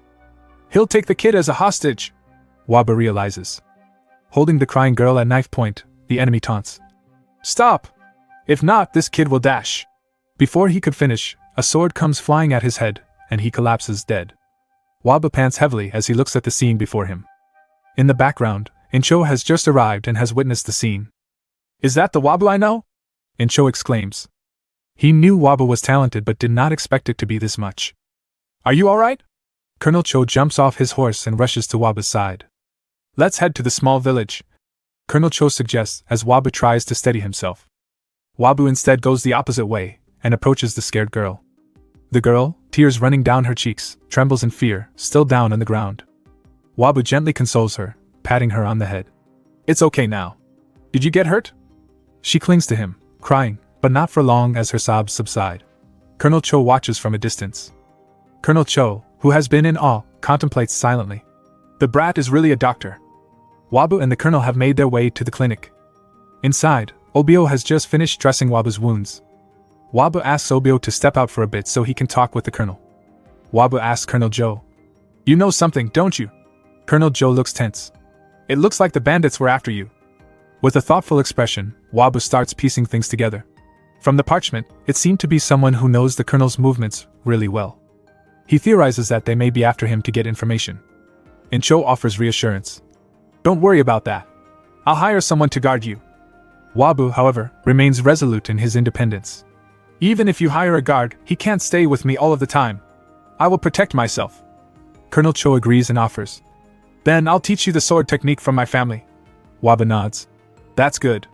I'll feel more relaxed. Curious, Joe asks. About the bastard who attacked you, did you notice anything unusual? Wabu thinks for a moment. I'm not sure, it's been some time, but... Oh. They used a carrier pigeon. Shocked, Colonel Cho responds. Are you saying that they are using a carrier pigeon? He goes on, explaining how much money and effort it takes to maintain a carrier pigeon, implying that those who attack them have resources. It costs a lot of money, time and manpower to raise a carrier pigeon. The fact that those bastards who attacked you have a carrier pigeon means they have a lot of money. Wabu continues. If they're bandits, that means they're from a big group. If they're going this far, they are not ordinary people. Feeling overwhelmed, Wabu sighs. I'm screwed. He reflects on the situation, feeling down. I was trying to help you, but I ended up getting stepped on like a poop. Colonel Cho offers more help. Then I'll hire 2 guards for you. No, 3. Lost in thought, Wabu realizes they won't be able to escape these threats easily. I don't think they'll just back down even if I leave tonight. I'm sure they'll follow me all the way to my house. Faced with the threat against his family, Wabu decides to act. In the worst case scenario, my family might get involved. I have to do something. Suddenly, a thought strikes him. Colonel Cho, clueless about his thought process, listens as Wabu devises a plan. Cho asks, concerned, What are you talking about? With a grin, Wabu proposes. Colonel, let's make a trap. Cho, puzzled, inquires, A trap? Wabu's eyes light up as he confidently responds. Yes, a pretty trap. Lit lanterns cast flickering light on the wooden path as the night settles in. A voice thunders down the walkway. All 3 of our men died? The atmosphere inside is tense. The unnamed official, eyes wide and furious, demands, Didn't you say that doctor can't fight? Recognizing the severity of the situation, Sabong nervously suggests. It seems to be the work of Colonel Cho. This angers the official even more. That bleep again. He growls. Sabong reports anxiously. Also, Colonel Joe is turning the office upside down. Some of our men are afraid of being discovered. The official, glaring, contemplates the coming days. The Peace Lion is coming in 10 days. He knows they need to be prepared. The official mutters to himself. Just the thought of the Peace Lion is making my head throb. He knows there's no time to lose. We don't have a choice if we don't want to be rebuked. He orders. Cut his tail. Sabong is worried and says many lives will be at risk. We need to teach Colonel Joe a lesson, emphasizes the official. Sacrifice is inevitable, or are you willing to sacrifice yourself? The official asks. The official decides their course of action. We will get rid of 10 people. In that way, you and I are going to be safe. He proposes a ruthless plan. And bring me the head of that Wabu, he commands menacingly. If we have that boy's head, I don't have to be ashamed of meeting the Peace Lion. Meanwhile, Wabu is treating Choziel. Done, Wabu says, putting down the syringe. The treatment of the plum wounds is almost done. Choziel's face brightens up at the news. Wabu smiles. Thank you for holding on well. Choziel mentions that it was now less difficult for her to move. She thanks the doctor profusely. Madame Ruja smiles but is a bit disappointed about Choziel's scars. But Wabu suddenly announces that he will now start treating the scars. The 2 women are stunned. Does that mean he can really cure her scars? Ruja thinks. Tears run down Koisiel's face, her overwhelming gratitude evident. How can I repay you? How will I pay all this debt? She questions. Wabu, puzzled by Koisiel's desperation, lightly jokes. Sinpa is prohibited. Koisiel responds confused. Sin what? Wabu reassures Koisiel. I can't assure you that I can completely get rid of them. But I promise that I will help you return to your old self as much as I can. So I want you to focus on your treatment for now. Morning arrives with the village illuminated by the first rays of dawn. Wabu arrives at the clinic. "I'm here, OBO," he calls as he enters. A man greets him. "You've arrived, doctor." Wabu remembers that Incho brought the man with him the other day as his bodyguard. He introduces him as Gunna. Gunna was one of the division heads under Colonel Cho. Wabu thinks about the trap they've set up, and wonders if Gunna will be up to the task. The next day, bustling sounds fill the air as villagers go about their routines. Birds scatter across the sky, signifying the start of a new day. Wabu stretches in front of his home, reflecting. Thankfully, the number of patients have reduced, and wonders if it's attributed to the care he's provided. He walks around the village. The autumn is almost over, and the weather is getting cold. He thinks about the Yellow Turban Rebellion that will happen in a few years, where he expects to be punished as a doctor and treat only soldiers.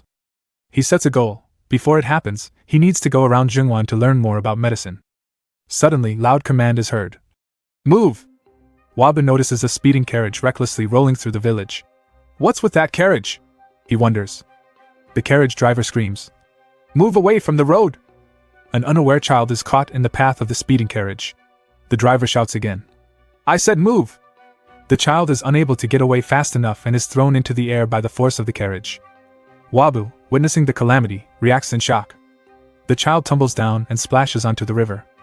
Wabu, overwhelmed with rage and worry, clenches his fist. He begins sprinting towards the boy, shouting, "The kid is in danger! He must do first aid as soon as possible." "Danga!" a voice shouts. The driver tears right through, clearly in a hurry. Wonhwa rushes to the unconscious child by the riverbank.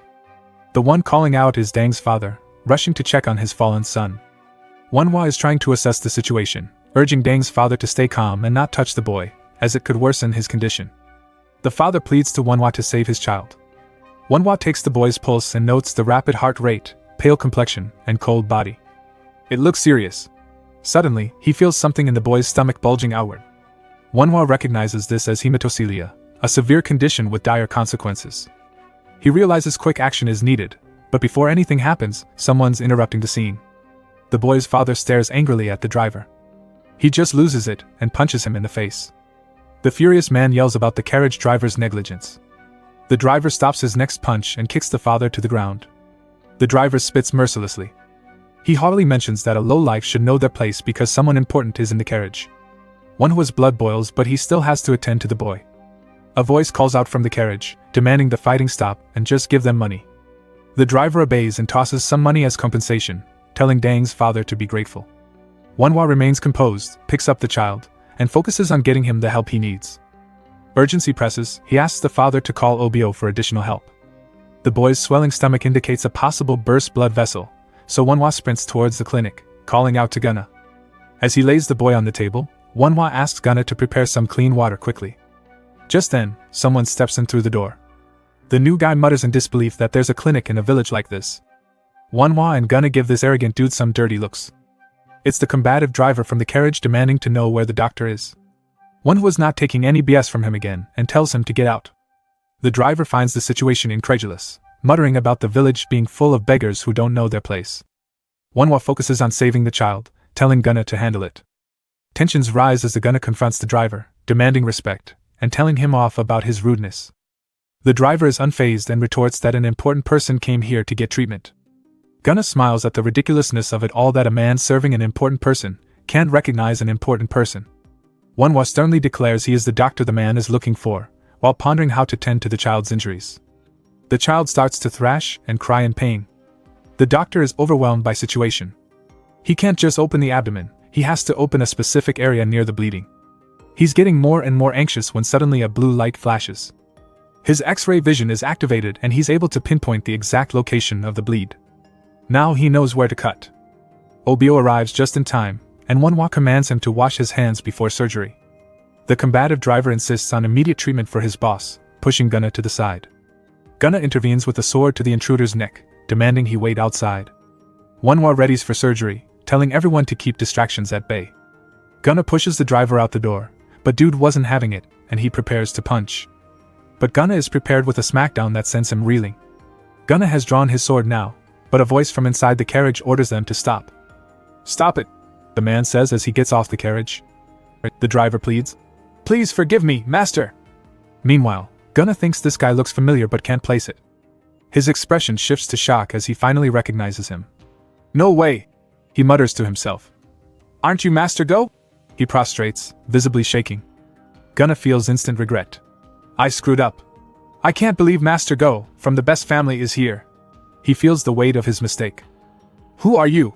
Do you know me? Master Go questions. Gunna says he has seen Master Go at the governor's birthday celebration. Master Go asks if he's under Colonel Cho. Gunna stutters out. That's right. I am in the middle of escorting Dr. Wa. Master Go tells him. If something happened because of me, just tell your boss that you met me. His tone makes it clear that he means business. So move, he orders, giving no room for dissent. Master Go walks into another room, abruptly drawing attention. Are you Dr. Wa? He asks. Wonhwa responds quickly. I don't know who you are, but please wait outside. I'm in the middle of treating a patient. Go's eyes flare with anger. Look at this bee. He's angered by the perceived disrespect. I personally came here to see you, and now you want me to wait outside? He exclaims. Do you know who I am for you to joke around like this? His arrogance fills the room. If you don't want to die, treat me first, he demands. Wonhwa rebukes calmly. If you want a mere doctor like me to give you a diagnosis. Already knowing what ails him. It seems like you have plum wounds. Dr. Wa explains with precision that shocks the master. Just like what you've said, I'm someone who practices medicine, so I'll be honest with you without being arrogant. He suggests that Master Go find another doctor with excellent skills. Master Go's face twists with anger. You're pretty crazy. Do you really want to die? Wonhwa remains composed. I'm sure you will be able to find a replacement for a doctor like me. But if I don't give you a treatment, you'll die. This hits hard. Master Go, gripping the reality of his situation, is told. It's been quite some time since the second outbreak started. So it'd be difficult for you to live for at least 2 months.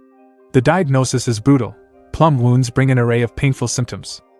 Ultimately, he will face a slow, agonizing demise. Master Go's patience has ran out. So you want to die so badly? He yells, challenging Dr. Wa's stoic demeanor. He yells that he can get a royal physician to treat him if he wanted to. But Wonhwa's nonchalant answer was, then get treatment from the royal physician and die. You'll see the afterlife in 2 months. He with a deadly serious tone. With no choice but to agree, Master Go's anger boils over. He treated Choziel, so he must be able to treat him too. In his fit of fury, he imagines laying waste to the village after he got these plum wounds treated. As he broods angrily outside, he can't keep still. The more I think about it, the more I get annoyed. Come to think of it, how hurt was the kid? He resolves to attack if left waiting for nothing. Inside, Dr. Wa is focused. His small intestines burst. Give me a cotton cloth, he commands Obio. That's crazy. Did he cut a living person's stomach? Master Go wonders in disbelief. Wonhwa and Obio are really getting into the thick of things. Master Go is unable to believe what he's seeing. He's a dangerous bastard. What kind of treatment is it to open someone's stomach? He continues to freak out, stepping back.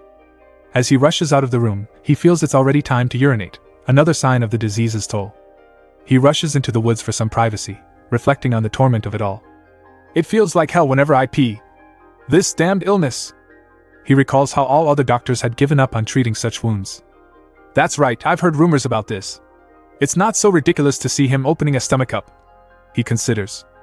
Just then, the boy's father comes rushing past him. How's Dang? Dee don't tell me he's dead. The father nervously inquires. To the shock of Master Go, Wonhwa declares that the patient is alive, and that the surgery went well. Sometime later, a shocked Master Go is at the door muttering something about how surprising it all is. This dude is practically praising the doc's skills, saying he's better than all the rumors. Dr. Wa now directs Master Go to lie down. This guy's got some deadly plum wounds and he really thought he was done for. Wonhwa declares that the urgent treatment is done. But he tells Master Go to come back every day for follow-ups. He hands over a small pouch to the doc, who seems confused about it. Turns out, it's not the medical fee but sort of a thank you gift for the impressive display of skills. Master Go's cart starts rolling away with a noisy clatter. Gunna bows at the cart as they leave. Gunna asks Wonhwa if he really doesn't know who that was just now. Wonhwa realizes the big deal. Master Go is the head honcho of a super powerful family in the country. He's basically akin to a high-tier CEO, an owner of a giant conglomerate. Comparing Master Go with some colonel in Cho, it's no contest, the dude's supremely powerful. But there's more. It turns out he's got a bit of a rage issue, making everyone super cautious around him. This stresses Wonhwa a lot. He doesn't know if it's wise to treat such a dangerous man. But he needs to, so he pushes his worries aside. Nothing's gonna change if he keeps fretting over it. He orders Obio to hand over the money to the injured boy's father. Obio is confused cause he thought it was the medical fee. One was like, "Nah, that's just settlement money." Meanwhile at the entertainment district, Lady Ruju visits Choziel in her room. She can't believe her eyes. Choziel's skin has started to get better only after a few days. She heard what Dr. Wa said, but she didn't believe the result would be that good. It's all thanks to Dr. Wa, who not only treated her plum wounds but made her look young and fresh again. They even joke about him being a deity. Suddenly, the conversation turns serious. Choziel says she's done being a courtesan. Lady Ruju is shocked. She worries about affording more treatment if Choziel quits. Then, the big reveal, she's got a dream. She wants to become a doctor. Lady Ruju pieces it together. It must be because of Dr. Wa. The two share a heartfelt moment. Lady Ruju asks her if Dr. Wa offered to train her. Choziel says no. Ruju gently questions her how society would view it if a courtesan like her becomes a doctor. She advises her not by clinging to Dr. Wa's coattails. But there's another option, the Hao sect. Just then, Dr. Wabu arrives and asks to come in. The two women share a smile as they were just talking about him. While checking Choziel, they chat a bit and Wabu reveals that he's heading to the Phantom Pavilion. Choziel sits up in shock. She asks if someone named Lan Hua was hurt. Lady Ruju reveals that Lan Hua also had the plum wounds and she recommended Dr. Wa to them. Choziel jealously imagines Dr. Wa treating Lan Hua. She's too distracted to hear the doctor call her so he could apply ointment. About to lose his temper, Wanhua tells her to lie on her stomach while he's still being nice. She hides under the blanket in embarrassment. Later, while the doctor is treating her wounds, she thinks about how much she wants to help him. Finally, determined, she sets her mind on one goal, joining the Hao sect to help Dr. Wa. It's a bright and sunny day at the village. Inside the clinic, Obio shouts, "Doctor! We don't have patients anymore." With a stretch and a yawn, Wabu replies, "Oh, good work." But wait, a rider approaches. "Huh," says Wabu, squinting at the figure trotting closer. "How are you?" greets the rider cheerfully. It's his older brother, Wabun.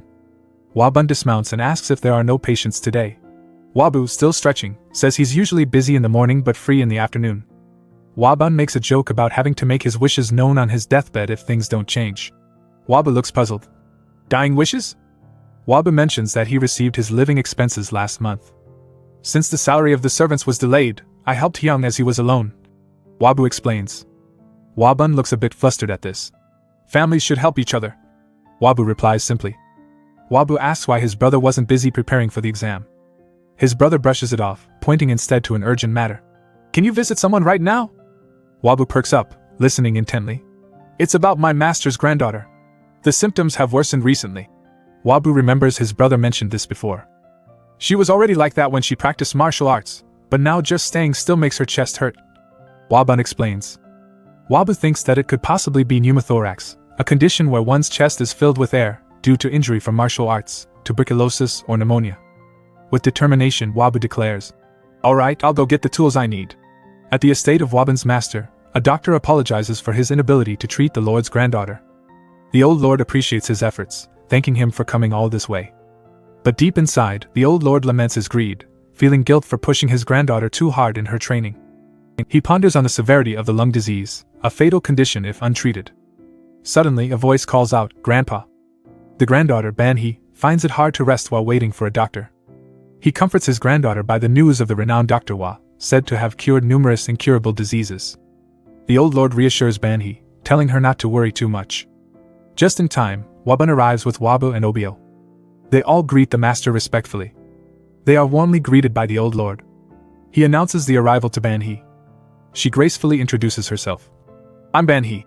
Wabu, taken aback by her beauty, internally reminds himself of his mission. "Please come in, Dr. Wa." The old lord invites them in. Inside, Banhee struggles to breathe even when walking just a bit. Observing her tall and slim frame, Wabu confirms his earlier diagnosis. He prepares to check her breathing. Her right lung breathes shallowly, with her chest failing to move down during exhalation. Wabu firmly concludes it's pneumothorax. He asks how long she's been ill. The old lord replies, "Almost a year." Realizing the gravity, Wabu insists on moving her to a medical room. Banhee's cyanosis is concerning. Her lips are already turning blue due to lack of oxygen, and things don't look good. "Dr. Wa, what do you think?" the old lord anxiously inquires. "I think it's pneumothorax," Wabu responds with confidence. Her right lung is damaged and her lung is touching her heart. This condition, where her lung touches her heart, is severe. Immediate treatment is critical. It'd be better to get treatment? The old lord asks. Hope shines on his face as treatment is now a possibility. Wabu confidently assures him. Yes, I can. Please cure my granddaughter, the old lord pleads. Wabu agrees to move her to the medical room, highlighting the urgency. The old lord calls for a carriage, but suddenly Banhee's condition rapidly worsens. Both the old lord and Wabu are alarmed by the sudden turn of events. They all dash into the room, with the old master urgently asking what's wrong. Wabu's eyes widen in shock, realizing how fast her condition is worsening. She's unable to breathe. He checks Banhee's chest again. It seems that it has progressed to tension pneumothorax, where the air can't leave the lung and it's now pushing against the other organs. Wabu confirms that Banhee's lung is pressing onto her heart, and immediate action is needed. Wabu directs Obio to get some distilled liquor quick, returning to Banhee's side, and removes her clothing to inspect the injury. But wait, Wabu finds something unexpected. Banhee's chest is tightly bandaged. Wabu quickly assesses that the tight bandages and Banhee's qigong practice must have exacerbated the tension. The old master asks to stay and observe the treatment. Wabu agrees and proceeds with the treatment. Obio, watch closely, commands Wabu, holding a needle. He instructs Obio on how to carefully insert the needle between the ribs. As the air starts escaping, they listen to the sound closely. His breathing is getting better. The old master is taken aback by the unusual medical technique. He silently acknowledges the great skill used. Wabu continues, making precise incisions. The old man marvels that this can only be achieved by someone who knows the internal organs of the body. The old master feels very fortunate that he took on Wabun as a disciple. He's proud but anxious, hoping no mistakes are made. Back inside, the operation concludes successfully. Wabu explains the expected recovery process. Ultimately, the old master requests for Wabu to take care of Banhee. Turns out, there's a high-ranking temperamental official coming to the clinic the next day and Wabu can't miss it. The old man is curious and worried about this particularly difficult patient. Wabu reassures he'll come back tomorrow. Suddenly there are shouts heard outside. What's going on? Yells the old master, walking into the commotion. One of the old master's students has caught Wabu's bodyguard, Gunna. Wabu quickly explains the situation. Wait, why do you have a guard? His older brother is puzzled. Under pressure, Wabu awkwardly tries to explain the complicated scenario. Wabun freaks out at the thought of Wabu being in danger. Wabu tries to dodge his anger, apologizing profusely. Wabu insists that Lieutenant Cho has the situation under control. The master thinks about the situation. He expresses how grateful he is for Wabu saving his granddaughter's life. It's decided, Jean will stay by Wa's side as an extra measure of safety. You must be Bun's little brother, greets Jean warmly. Wabu responds politely. Hello? Jean introduces himself as Eugene, Bun's senior brother. For a moment, Wabu is thrown off balance. Eugene Wenza, the famous general? He's flabbergasted, but quickly regaining composure, pleads for his assistance. Fast forward to nighttime, in an unknown estate. Looks like severe reprimanding is in session. Wa Dang is chastising Lord Yu for his failures in managing Chohayan. Wa Dang doesn't believe this is the same Lord Yu she knew. Lord Yu is on his knees, making excuses, insisting the doctor had strong backup. Wa Dang cuts him no slack, wondering why so much manpower was used for a modest doctor. Yu promises a feasible plan to rectify the situation. He mentions Go Cho from the Pei Nation. Wa Dang immediately expresses her dislike for the man. Yu reveals a plan to assassinate their foe, which gets Wa Dang's approval. Yu plans to stage an ambush against him and make it look like it was done by the military. If executed right, it'll create chaos and division between the Go family and the military. Wa Dang seems to agree, certain this will stir things up. Wa Dang is skeptical. How are you going to do that? Lord Yu smiles and mutters something under his breath before saying, I'm thinking of using that idiot doctor. Wa Dang demands more details right away. The plan? When Master Go visits Wabu's clinic for his treatment, he'll be mostly alone, making it the perfect time to strike. Wa Dang, clearly intrigued, agrees there's a chance if the situation really lines up. The guy suggests they execute the plan tomorrow. Then, she criticizes him, saying he made mistakes but acknowledges him as a peace loyalist nonetheless. She hands him a small box, praising his potential to bring peace. But she quickly adds if he pulls off the plan, there will be a much better reward. I'll keep that in mind, he says while bowing. In the village, snow has fallen overnight. It's snowing a lot, Wabu remarks. Someone behind him asks whether Master Go is arriving today, and Wabu tells him yeah. Eugene, clearly irritated, mentions he'd have sliced Master Go in half if he wasn't the head of a powerful family. Wabu tries to play peacekeeper, saying Master Go did things that deserved a good stabbing but might be gentler this time around. Eugene finds it hard to believe, exclaiming, "Gentle?" as he walks away muttering. A few hours have passed. They realize Master Go is late, possibly due to the snowstorm. Wabu continues to wonder if the snow really is the cause for his delay. Up in the mountain, the snow covers most of the paths. Master Go's carriage, along with a few men, are slowly making their way. Master Go's spirits high about getting rid of his disease once and for all and noting that the pain has greatly subsided. Master Go has endured a lot because of that disease and is finally feeling better. Reflecting on Dr. Hua, he admits he might be arrogant but undeniably talented. Thinking ahead, Master Go believes he'll fully recover if he continues. Suddenly, an unexpected noise alerts him as he looks outside the window. An arrow smashes into his forehead. Chaos follows as arrows start raining down. It's a surprise attack. Immediate orders are given. Take Master to a safe place. As guards spring into action. The getaway carriage careens down the path under duress. Inside the cabin, Master Go is consumed by confusion and anger. Who dares to attack him so brazenly? The carriage driver announces that he'll protect Master Go, asking General Pyong to handle the threat. Unfortunately, an enemy arrow finds its mark, striking one of the horses of the carriage. The wounded beast rears up violently. The driver curses as he loses control. The horse's fit sends the carriage toppling over a cliff. With Master Go inside, it rolls down a steep ravine and shatters upon impact, sending wooden fragments everywhere. Thrown a few feet away from the carriage, the driver notices the wreckage and rushes to Master Go's aid. Back in the village, Wabu worries about Master Go. The pouring snow through the windows doesn't help her nerves. Inside, he recalls delaying other patient appointments because of Master Go. Gunna comes in and suggests they investigate why he's missing. Right then, someone bursts in, yelling for Dr. Hua. Both of them are stunned by the urgency in his voice. Carrying Master Go on his back, the driver shouts that he is badly injured. Wabu jumps in shock, face full of worry. He instructs them to lay him down as his moans fill the air. Noticing Master Go's heavy head wound, he realizes it's really bad. He asks how he got hurt. The driver explains they were attacked, and the carriage tumbled down a cliff. To add to the horror, he sees the temporal artery has been damaged. He compares the situation to a car wreck without a seatbelt. Jumping into action, he orders the others to tie Master Go's limbs down. His thrashing poses a challenge, one that gets more intense as hits a bottle, spilling some medicine. Waba pauses, realizing the situation just got worse. But then an evil idea surfaces and he grins like a devil. With a resolute expression, he stuffs a piece of cloth into Master Go's mouth. "I will proceed without giving anesthesia," he declares. Master Go's screams echo through the room. It's chaos. "Apply pressure! The blood vessels are unstable." Outside, there's tension too.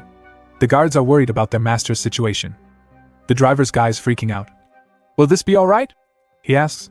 Wabu instructs the driver to secure him tightly, unless he wants his lord to live as a cripple for the rest of his life. The pain is too much for Master Go, and he slowly loses consciousness. The driver is concerned, but Wabu says he's okay and just passed out. Wabu scolds the unconscious Master Go, not unkindly, about breaking the last dose of anesthesia. Back at the mysterious estate, in a shadowed room, Lord Yu's apology seeps with regret. "I've failed to kill Go Cho." Sitting regally, the emissary dismisses it, saying having Go Cho alive is more beneficial. Lord Yu reassures that their ambush setup was convincing. The emissary smirks, predicting that Go Cho will turn against the military. Plans within plans? The opposition knows it's harder to disprove accusations than to prove them. With the convincing military plaque left behind, waiting becomes the strategy. They doubt anyone can contain the rage Go Cho will unleash. Back at the clinic, Waba sits beside Master Go, exhausted. There's no way the plot can't be disproven, and it disturbs him. But there's no choice but to wait. Suddenly, the patient bolts upright with anger. His scream shatters the night's calm. Eugene, who is standing guard outside, wonders who can stop Master Go's wrath and calls him foolish trash. Master Go is raging about being ambushed. Wabu calmly pulls out his tools and sticks an acupuncture needle on his neck. "Look at that temper," Wabu muses. He explains to someone in the room that it would be trouble if his blood pressure increases too much. It's the exclusive physician of the Go family, Cheon-won, and he defers to Wabu's decision. Cheon-won still can't believe that a kid, barely 15, connected the blood vessels of a living person. And he's positive that Wabu was able to cure Master Go's syphilis too, judging from the lesson pus. He compares Wabu to Shinongnyan Emperor, a mythical god of agriculture and medicine. A few hours later, a tense silence descends into the clinic. Master Go has recovered enough from the surgery. So, Captain Payon, the Master Ghost speaks. Anger and confusion linger, demanding answers. Were the military officers involved? It seems aggravatingly plausible.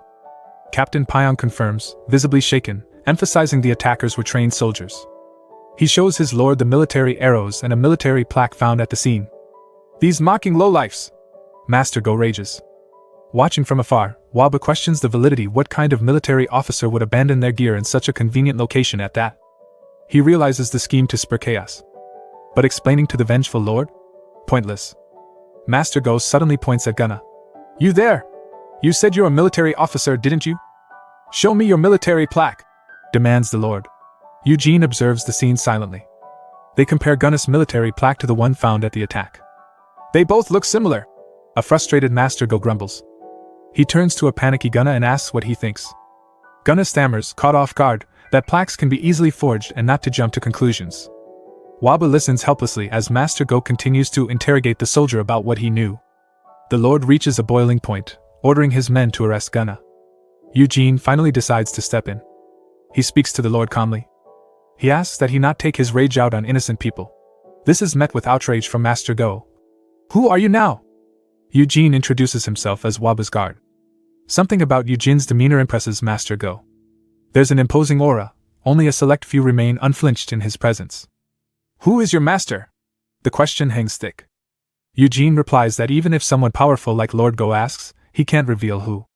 He shows the hilt of his sword. You will understand just by seeing this. Recognition dawns on Lord Go. The judicial sword? This sword isn't just any weapon, it's a symbol of immense power, given only by the Emperor, a sign of trust and authority. Lord Go is cut off mid-praise by Eugene, who clamps a hand over his mouth. Eugene says in a hushed voice, There are a lot of ears here. He reassures him. I understand how you feel, but it's best to stay calm for now. The weight of the judicial sword and what it represents is not lost on Lord Go. He doesn't want to go against the imperial family. Lord Go, now calm, admits, I lost my cool for a while because of my illness. He rubs his chin thoughtfully. What good will come out if I go against the military? It wouldn't help if the clinic becomes too noisy. Eugene adds, hitting the nail on the head. They both want to keep things quiet to avoid drawing any more attention. The discussion shifts, and Wabu is thinking aloud, noting that the man seemed ready to bow to Eugene earlier. He wonders what the deal was with the old master. Who was he? The scene transitions to a grand building at night. Lady Ruju's inn. Wabu has been called in because of a stomachache. Lady Ruju apologizes as she closes the door behind her. Cho Seol is waiting inside and she has pertinent information to share. Wabu is relieved she's not hurt but wonders what's going on. Cho Seol explains that they hear many stories at the inn. Most of the time they're just stories, but if some stories overlap, they might be the truth. She brings out some detailed scrolls marked with intricate characters, elaborating on a specific manor named Typing Manor, which is suspicious due to its connections with recently deceased government officials and some notorious figures. Cho Seol, using these documents, expresses her deep suspicions of Typing Manor. Lady Ruja echoes her sentiments, asserting that the house sect, who she's affiliated with, shares similar concerns. While examining the scrolls closely, Wabu reflects on the name Typing and connects it to the Yellow Turban Army.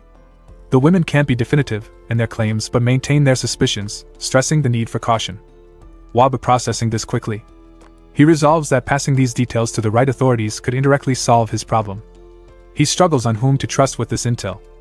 Reflecting on whether Lieutenant Cho or someone more aggressive like Lord Go would handle this better, his dilemma intensifies. Addressing Cho Seol, he deeply thanks her for her invaluable information, and promises to treat them to a meal after all this. Cho Seol brightens up at the thought. Yes, you must, she replies, blushing slightly. Switching gears, we shift to the snowy outskirts of the small village. The Go family physician, Cheon-won, is shocked that Wabu has cured tetanus and enteric disease. Lord Go adds that he also cured his plump sores and fixed his head. Physician Cheon replies that these diseases, he has never heard of anyone curing them in his life. Lord Go reflects on how great a physician Wabu is. Even someone with a judicial sword is indebted to him. He also reflects that Wabu has saved him twice already, and he too is also greatly indebted to the young doctor. Today, Wabu is seeing patients from the village. They complain of persistent symptoms like aching stomachs and dizziness. They ask what sort of disease they have. Wabu thinks to himself that it's obviously malnutrition. They only need to eat properly, but he reflects that he can't keep giving out money every time. Wabu acknowledges the predicament, pondering sustainable ways to support the community. Trying to source grains, Waba hesitantly asks Lord Go, "May I buy some grains from you?" Lord Go, thinking that the Wa family was really desperate, offers to give it for free. Wabu reveals it's not for him but for the village. He explains that the villagers are starving and wants to prepare for necessary winter grains ahead of time. Lord Go replies that buying grains for the whole village will cost a lot. Wabu reveals he's planning to use Lord Go's treatment money for it. Amazed at Wabu's selflessness, Lord Go agrees to provide the grain for free. Physician Chion looks on in surprise. "Are you serious?" Wabu exclaims. Lord Go says it's not a prank, and orders Physician Chion to go get the grain. Wabu's a bit embarrassed cause it's gonna be a lot. Lord Go assures him not worry about that, just worry about healing him faster. It's the next day, and the village is bustling with activity. The place is packed with villagers. There's a bit of surprise and confusion, with some wondering why there's so much. The guards are trying to keep everything orderly, calming people down, telling them to take turns. "Do people really change that much after a head injury?" Eugene questions. Wabu replies that nothing went wrong during surgery, though. As the distribution carries on, everyone looks pretty focused. Suddenly, one face stands out in the line. Lord Go has a realization, and rushes to whisper to his guards. "Give them 3 times the amount." 3 times. It's the father and boy that his carriage hit. When it was their turn, they're told they can have 6 bags. They can't believe their luck. They express their gratitude repeatedly, bowing and thanking Lord Go. Lord Go manages to blurt out, "Just get better quickly." Wabu and Physician Chion are observing this awkward exchange. Even those close to him have never seen him act this way, like Physician Wa, who's known him for over 20 years. "It's because of your medical skills," explains Physician Chong. But Wabu is too humble for it. He reassures Physician Chion that he'll get better, little by little. In a quiet moment inside a house, Lord Go and the Wabu sit across from each other. The tension is palpable. The conversation shifts to darker topics. Wa asks about the ambush, but Lord Go's family hasn't found anything concrete yet. Wa presses further, revealing he has some intel but doesn't want to jump to conclusions without careful consideration. Wabu carefully explains the whole situation to the Lord. The words typing manner hang in the air like an ominous cloud. Lord Go is resolute. He plans to confirm this intel himself and rope in Lieutenant Cho for the investigation. He's determined to get to the bottom of this, even promising a separate reward for Wabu if the information pans out. Every action has a price, and insists that Wabu take it. Suddenly, Wabu interrupts Lord Go with an idea. He's got that twinkle in his eye, planning something deeper. "While you're at it, how about you do it properly?" Cut to the next scene, the Cho estate. Lord Go storms the place, filled with unrestrained anger. The courtyard is in chaos. "Where is Lieutenant Cho?" he demands. The guards are bewildered, not sure what's happening. Then we get a slap. Yup, the sound of a firm backhand echoes through the air. Lord Go pushes a tied-up gunner to the ground. Lord Go screams about the attempted assassination and how his position is being undermined. Lieutenant Cho runs up, looking panicked. The exchanges become heated. Lord Go's anger is palpable as he accuses them of trying to play dumb, swearing they'll suffer. While all this is happening, a guard tries to quietly slip away. Looks like they're onto him, though. The spy approaches and whispers something to a still blustering Lord Go. He does a complete 360 and starts whispering with his man. Lieutenant Cho is so confused at this point. He remembers Wabu telling him about setting a trap. The idea seems to click, causing a spark of realization within Cho, as the plot against them unfolds. He invites Lord Go inside to settle over a cup of tea. In another estate, tea is also being served. The spy has reported the heated exchange to the emissary Wa Dang and Lord Yu. The emissary notes that the rogues' actions align perfectly with their own plans. The mastermind behind these schemes acknowledges this, crediting their attention to detail. She gloats that Chiao County is now under their control, marking a critical shift in power. Unknown to them, someone is already at their door. It's Lieutenant Cho, looking like he means business. He forcefully kicks the door open. His battle cry is fierce as he orders his men to capture their adversaries. Surprise jolts through the two, unsure how to react. Lord Yu questions why Lieutenant Cho is there, sowing seeds of doubt. Panic sets in, instructions to secure valuables fly around the room as they recognize impending defeat. A clash of forces is imminent, you can see the fighters charging right in. "Kill anyone who resists!"